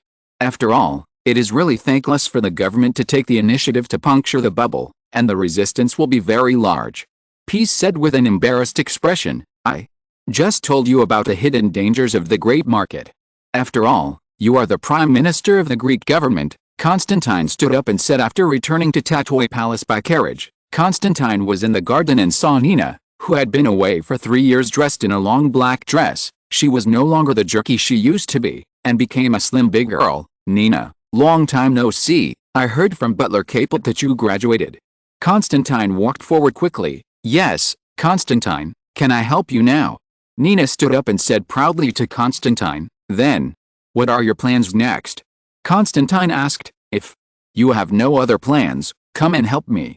I'm busy every day, like a spinning top. After getting an affirmative answer, Constantine told him about the establishment of the Greek head office in 3 days, and asked Nina and Schmidt to receive the visiting guests together in October. The Berlin conference that lasted for several months finally came to an end. Through this meeting, countries coordinated the interests of Africa and basically divided Africa on the map. As the chairman of the Congo Commission, Banning finally returned to Athens after traveling for several months. Banning, I intend to appoint you as the governor of the Congo, responsible for handling Congo affairs on my behalf. You know, I can't leave now. The Congolese committee was able to get a happy ending, thanks to Doré Banning's actions. Naturally, Constantine would not treat him badly. Your Excellency, I will do my best to properly manage the Congo region, Banning said excitedly. After all, Banning himself had the idea of accomplishing a career in the Congolese planning for many years. When you arrive in Congo, you must cooperate closely with the brute.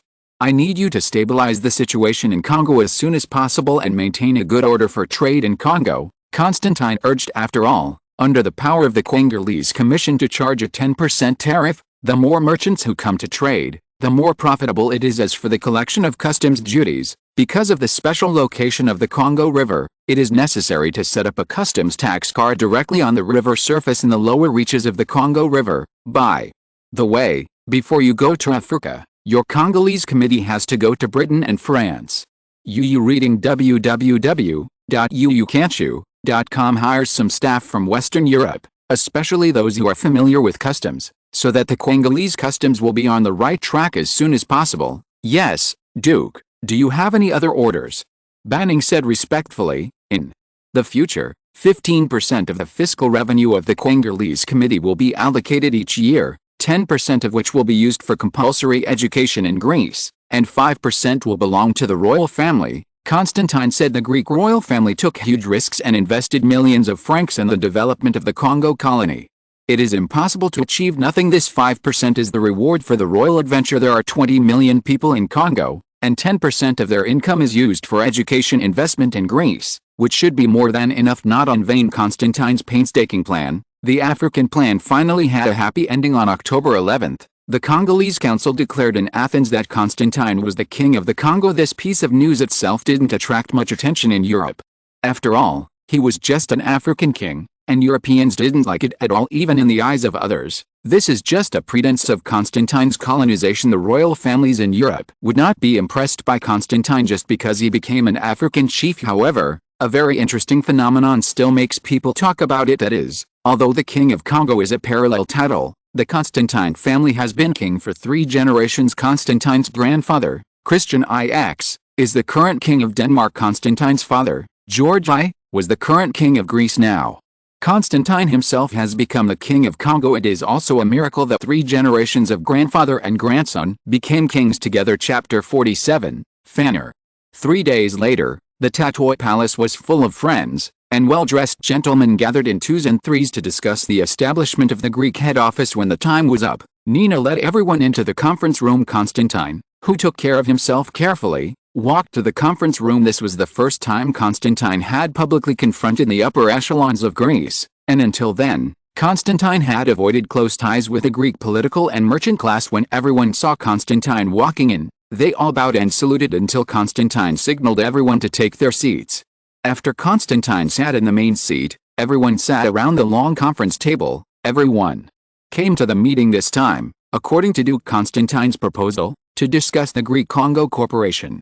Nina, as the host of the meeting, took the lead in speaking and explaining. Excuse me, what is the business scope of this Greek Congolese company? If we become a shareholder, how can the interests be guaranteed? Alexandros asked. Alexandros was born in a famous Greek family, from the Mavrocordatos family. From Fanner. Strictly speaking, they are actually Greek nobles with upright roots, and the current royal family in Greece is a foreigner. The so-called Fanner people mainly refer to the remnants of the Eastern Roman Empire who lived in Constantinople in 1453. Muhammad I captured Constantinople.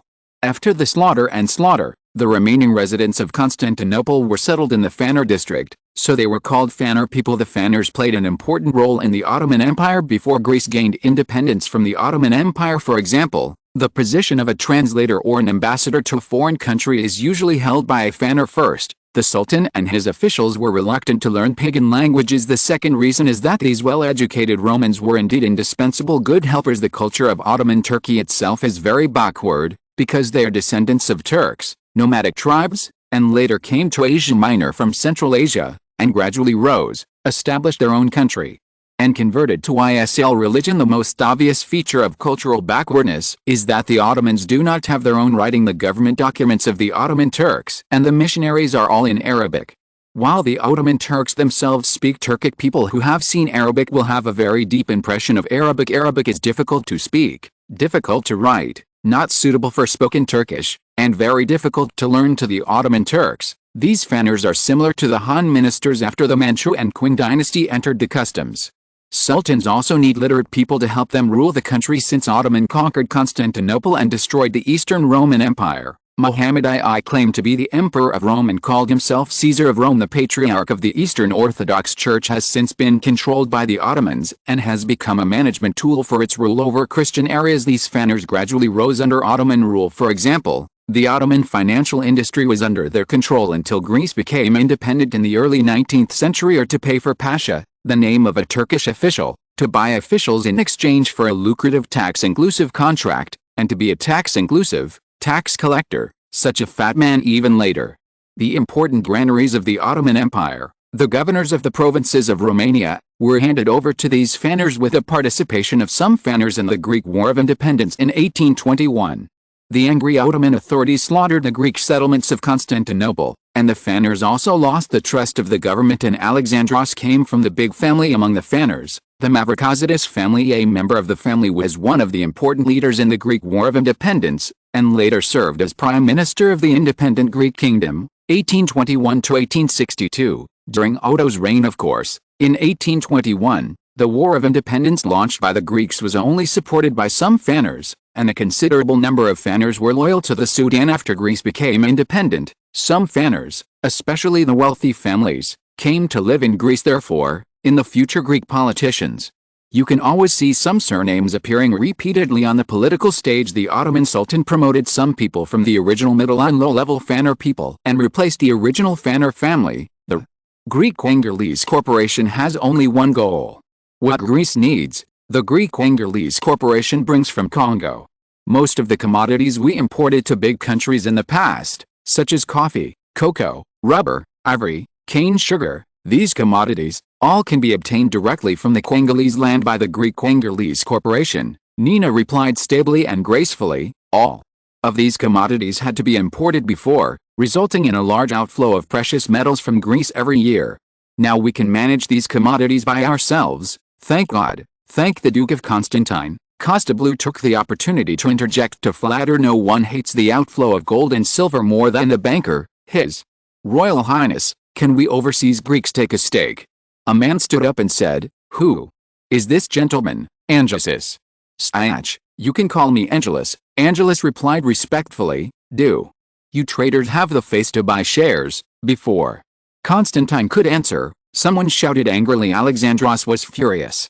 These shameless guys who betrayed the country and the nation also wanted to make a profit, which really made him angry. Angelus was one of the Fanners who were later promoted by the Sultan. www.uxiaspit.com. Some people in Greece did not like them. These people have long served in the Ottoman court or engaged in business, and naturally accumulated a lot of wealth. This time, when I heard the news of the Greek Congo Corporation, I hurried from Constantinople to Athens. Your Excellency, I hope you can treat us Greeks overseas fairly. Angelus blushed and defended Constantine, facing God. I ask myself, if I were a Russian, let me be born in Russia. Russia is also an Orthodox country, but those of us born in Turkey, if we flee, we have to explain to God why we betrayed our emperor. Our conscience will be condemned if we flee and cause a new crime of killing Christians. Those MSLS who have long been dissatisfied with those of us, referring to the Fanners who still live in Constantinople, will take advantage of this and claim that all Christians cannot be trusted. Angelus confided his grievances emotionally,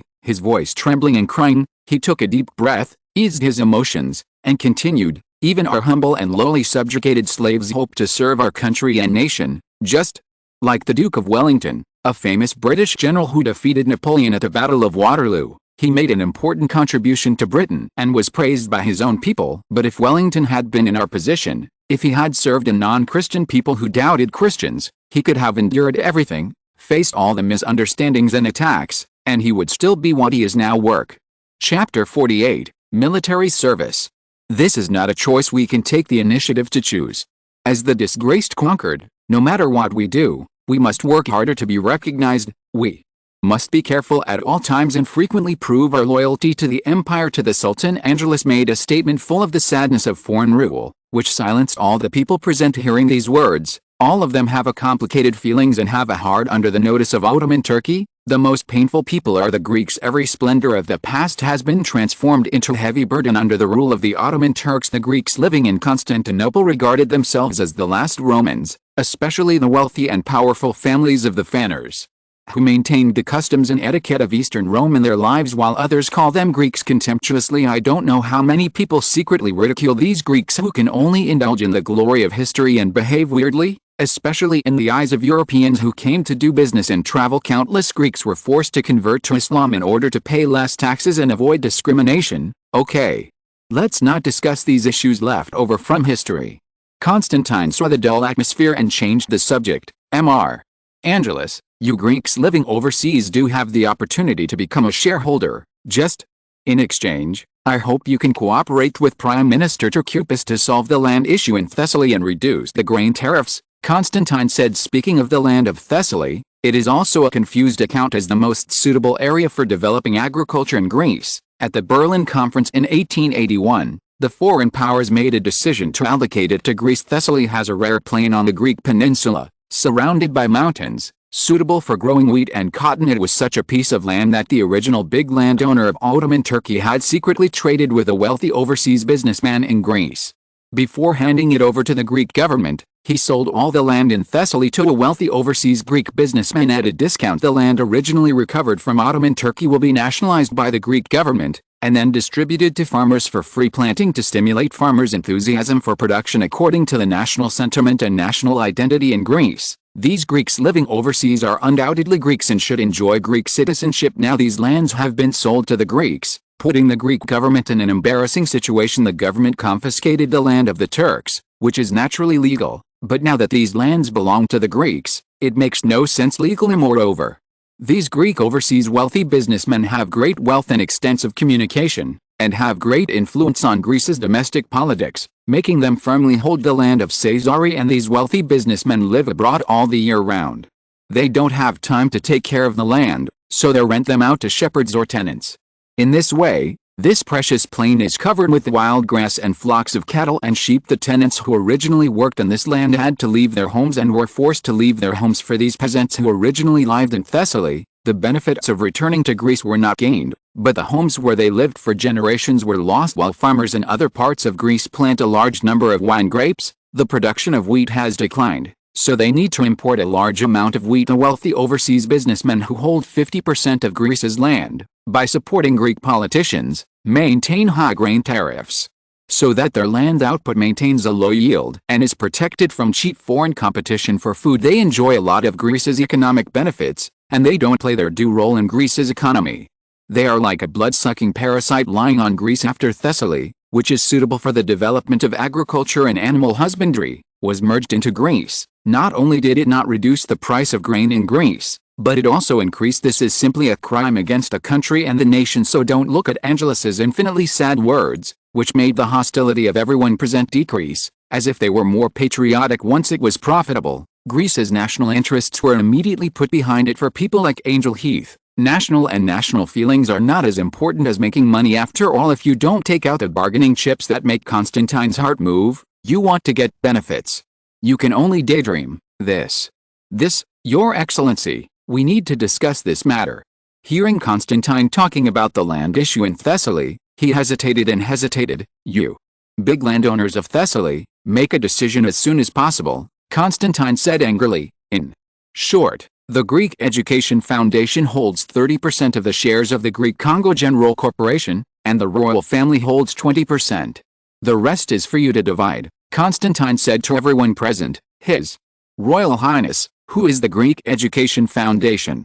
Galbari asked inexplicably. The Hellenic Education Foundation will be responsible for education in Greece in the future, Constantine explained. Okay, it's up to you to discuss the next meeting. www.wuxiaspit.com. Nina will preside over the meeting. Constantine stood up and said to the crowd next, there will be a fierce competition for interests, and the parties are constantly wrangling, and Constantine has no intention to entangle them with them anyway. There are no large-scale companies or factories in Greece. It is nothing more than the competition of these bankers, big families in Greece, and overseas businessmen. After speaking, he walked out of the conference room, just happened to meet Cape Butler to inform the king and queen of the summons. Constantine came to the tea room and saw Queen Olga and King George chatting. When the two saw Constantine entering, they looked at each other, and King George spoke first. Constantine, you are 17 years old, and your mother and I have decided to send you to serve in the Legion of Thessaly. The king said military service is a tradition for children of European royal families. The children of the royal family in almost all countries generally have the experience of serving in the military because the monarchs of various countries are themselves the supreme commanders of the army. It is very common for royal men to serve in the army and accumulate military experience. In European history, it is a common thing for the monarch to go on a personal expedition. For example, Emperor Napoleon of France and Frederick the Great of Prussia is the Crown Prince of Greece, who has received a complete military education. As long as there is a war, Constantine is almost certain to participate in the war. After all, what could better ensure the legitimacy and authority of the regime than military performance? Constantine was mentally prepared for this. The Thessaly Legion is also one of the main armies of Greece, deployed in the north of Thessaly to guard against the Turks. When you have arranged things in the Congo, go to serve in the Thessaly Legion. George, I said solemnly. If you're listening to this novel on a channel other than Fanfic World, it means they downloaded and uploaded it without effort. We cordially invite you to visit our channel, Mundo Fanfic Novelis. There you'll find the original version of this story, and you can explore many other novels of various genres. We're waiting for you to immerse yourself in a world of incredible novels. Chapter 49, Flexible Means. Also, I have discussed with your mother, and I think Princess Sophie from Germany is very suitable for you. As a marriage partner, if you don't object, you can try to get in touch and make a marriage contract. Queen Olga looked at Constantine and said, Princess Sophie, daughter of Crown Prince Frederick and Crown Princess of Germany, sister of Wilhelm, later Wilhelm II. During his 2 years of study in Germany, Constantine had had contact with him. She was a gentle and kind girl, and Constantine did not hate her. Thinking of this, Constantine smiled and said, have you heard of that Greek legend? What legend? Queen Olga asked in confusion. There was a legend among the Greeks to the effect that if a king named Constantine and a queen named Sophie ruled Greece, the Hagia Sophia in Constantinople would fall again into the hands of the Greeks. Constantine explained to the two, there is such a legend? That's good, it's a good omen, said King George I. Both of them are outsiders. George is from Denmark, Olga is from Russia, and they don't know much about Greek folk stories. Sophie is a symbol of wisdom in Greek. The pronunciation of the wise and the sage is similar to that of Sufi, and Sophia also means this, so this legend is not nonsense. Its general meaning can be understood as, if the king of Constantine is wise and wise, then he will reign in Constantinople again. From this legend, we can experience the Greeks' hidden deep nostalgia for Constantinople, this new Rome established by the Roman Emperor Constantine in 330. The original name of Constantinople, later people gradually named the city he established after Constantine, the first emperor of Eastern Rome.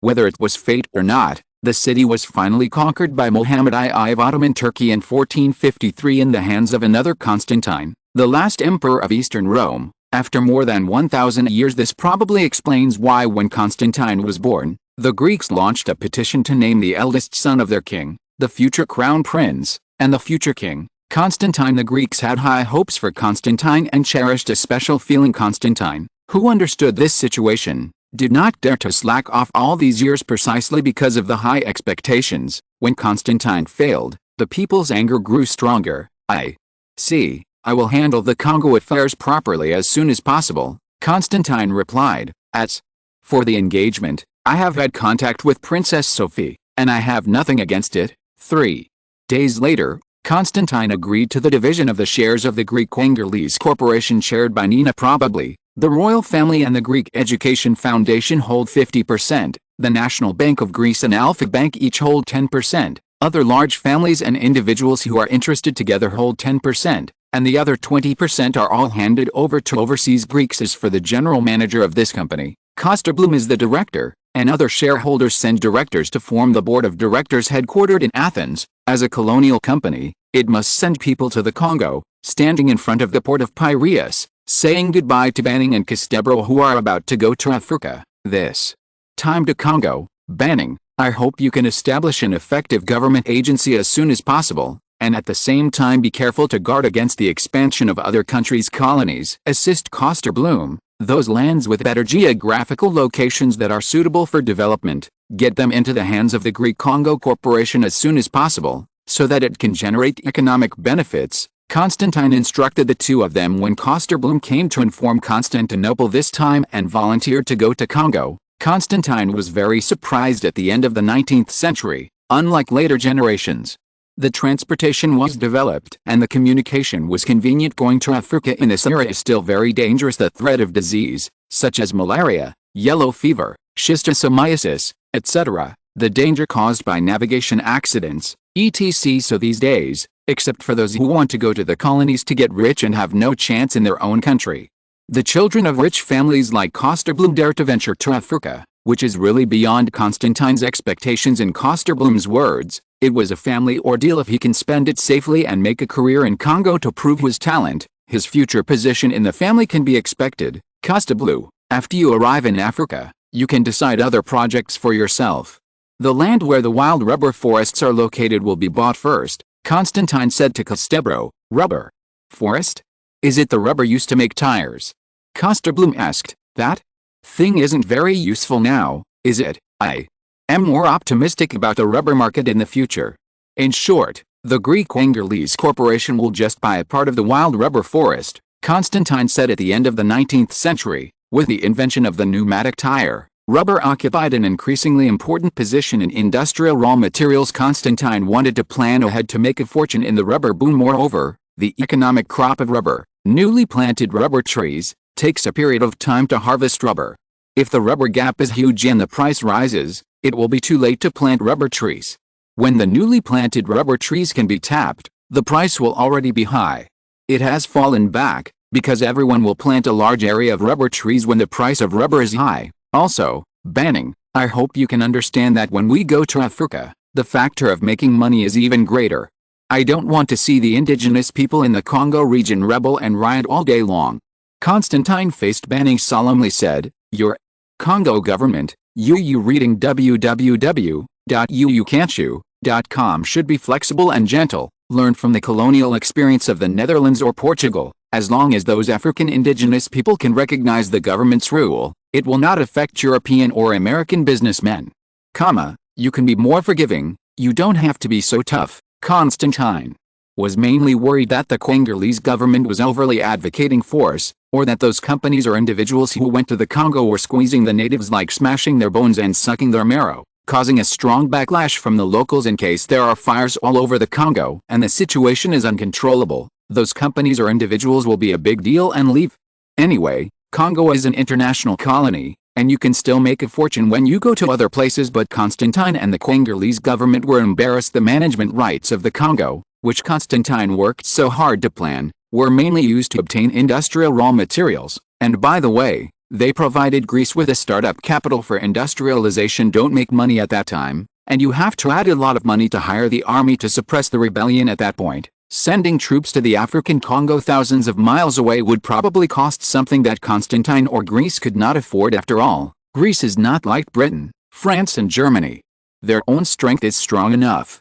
No matter how big the storm is caused by the colonial natives, they have enough confidence to suppress it. Don't be like those brainless Germans in your Congo colonies, Constantine solemnly instructed. After Southwest Africa, Namibia, was assigned to Germany at the Berlin Conference, a large number of Germans came to Africa and seized the land of a large number of locals. This has caused local riots to continue, and the Germans have a tough attitude and believe in force, and have now sent a large number of troops to stabilize the situation. If the Congolese government followed suit, Constantine would cry to death. Chapter 50, Support the wine industry. Your Excellency, Your request will be implemented, Banning said respectfully. I hope you can all accomplish something in Gang Kingdom. Constantine said goodbye to the two men, earnestly looking at the steamship that was moving away. Constantine stood at the pier for a long time. Your Excellency, it's time for us to go back, Schmidt reminded. Constantine turned around and boarded the carriage, and the convoy drove slowly down the street, coming to the Prime Minister's residence. Constantine walked into the office of Prime Minister Terry Cupis, Mr. Prime Minister, I'm here this time to discuss with you the issue of compulsory education in Greece, Constantine said bluntly. Cupis stood up from the desk and guided Constantine to sit down. Need the cooperation of Parliament? Asked Prime Minister Terry Cupis, who was sitting on the reception sofa. Yes, you also know that in recent years, almost all European countries have implemented a compulsory education system. We, Greece, can't be pulled too far. The compulsory education system originated in Prussia. In the words of German Field Marshal Moltke, the victory of Prussia was already decided on the podium of the primary school teachers. Who could have imagined that as early as the early 19th century, probably the Joachim period of the Qing dynasty, a wall map of the Great Wall of China would be hung up in German elementary schools in nature classes, and their teachers would tell them why the Great Wall of China, thousands of miles away, looked like. Prussian children will also learn about the different living conditions of people living on 5 continents after seeing the benefits of Germany's compulsory education system. Britain and France have also established compulsory education systems in the last 2 years. The quality of German soldiers has been greatly improved through compulsory education, which is one of the foundations for Germany's strong combat effectiveness in a series of wars. Greece itself has a sparse population. It is unimaginable if the population quality is also far behind that of European countries. After all, contemporary competition is carried out by country, and the low quality of the population will be a huge shortcoming. Therefore, the heavily indebted Greek government could not be counted on by Constantine. He directly received part of the Congo's fiscal revenue and also had compulsory education in Greece. Compulsory education in Greece cannot be delayed. The reason why Constantine established a Greek education foundation and believed that the education foundation that the government did not directly participate in could successfully implement compulsory education is very simple. Implementing compulsory education in Europe is not as difficult as it is in Asian countries. This is determined by the use of words by both parties. Ideographic characters are used in Asia, and phonetic characters are used in Europe and the United States. I am afraid that many people have shadows in the study of ideograms. Teacher, copy these new words 100 times. Ideographic characters like Hanzi, because there is no direct connection between the pronunciation and meaning, can even be multisyllable, and one syllable and multisyllable. Therefore, there are not many convenient ways to learn Chinese characters. Only rote memorization. Unlike phonetic characters, there is a connection between its pronunciation and characters. If students are familiar with dozens of basic letters, like abt, each letter has a corresponding pronunciation. According to the pronunciation, proficient students can pronunciation spell out the word, or read it according to the word. If you only consider the convenience of learning, phonetic writing has a huge advantage over ideographic writing. Therefore, it is more convenient for European countries that use phonetic writing to implement compulsory education. This is also the reason why so many countries in modern times have changed their characters into pinyin characters. The huge advantage of popularization and convenience is far behind that of ideographic characters. I need Parliament to revise the obligatory teaching law to make it compulsory for school-age children to enter the school, Constantine said. While Constantine's forthcoming compulsory education is free, that doesn't mean parents are willing to send their children to school. The poorer the family, the more reluctant they are to send their children to school. For example, a considerable number of families in rural Greece do not think that it is beneficial for a peasant's child to learn to read, especially a girl. In their superficial cognition, they are illiterate. Can't they still be able to farm? It is also impossible for teachers in the school to persuade those short-sighted parents one by one. So it is necessary to revise the compulsory education law to enforce it. Yes, Your Excellency, I will inform the Council and let them put on the agenda to amend the law on compulsory education, Trikoupis said happily. As a reformist in the Greek government, Trikoupis's progressive political position was also the reason why Constantine was willing to cooperate with him. Also, you should solve the land problem in Thessaly as soon as possible. The good land is used for sheep and horses, which is too wasteful, Constantine said. The original Thessaly landlord and overseas wealthy businessman exchanged the land in his hand for the corresponding shares of the Greek Congo head office. For this reason, Constantine gave up a considerable part of the shares. Let The local farmers get the land as soon as possible and put them into agricultural production, Constantine said. By the way, I have also learned about the raisin export issue mentioned by His Royal Highness a few days ago, Trikoupis said. Compared to the French and Italians exporting finished wine, Greece can only export raisins as a raw material for winemaking. Compared to the price of finished wine, the profit of raisins is too low, so I want to ask the Duke for your opinion. Can you ask the royal family to support the wine industry in this country? Trikoupis asked in a low voice. The royal family supports the wine industry. Constantine frowned and pondered the words of Trikoupis. How does the royal family support it? Can you let the royal court www.wuxiaspit.com collect and consume more Greek wines? Trikoupis said. After saying this, Trikoupis carefully looked at Constantine's expression. Hearing this, Constantine also understood the prime minister's plan. This is to use the stage of the royal family to advertise the wine of Greece's own country among the Greek royal family. King George from Denmark and King Olga from Russia prefer French wines in their usual meals. For example, King George likes French red wine very much, and it is essential to accompany them with meals. Therefore, there is a lot of French wine in the underground wine storage room of the Tatoy Palace. In addition to the purchases of the royal family, there are also many French wines received as gifts in the exchange of gifts. Why is French wine so popular? Is it because French wines have the best quality and taste? That's not necessarily true.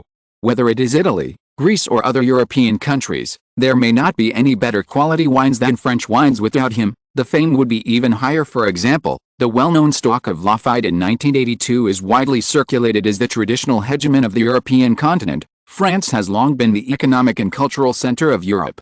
This kind of soft power cannot be compared with other European countries, so French wines naturally benefit a lot from the cultural advantages of France. Trikoupis wants the Greek royal family to support the country's wine industry, and to consume more domestic wine in daily life, so as to increase the popularity of Greece's own wine. For example, when interacting with other European dignitaries, taking Greek wine as a gift. End of this chapter. Thank you very much for reaching the end. Don't forget to like. Looking for more exclusive content and immediate access? Subscribe to our Patreon. Remember, every like, subscription, or donation encourages us to continue. Thanks to everyone. See you in the next video.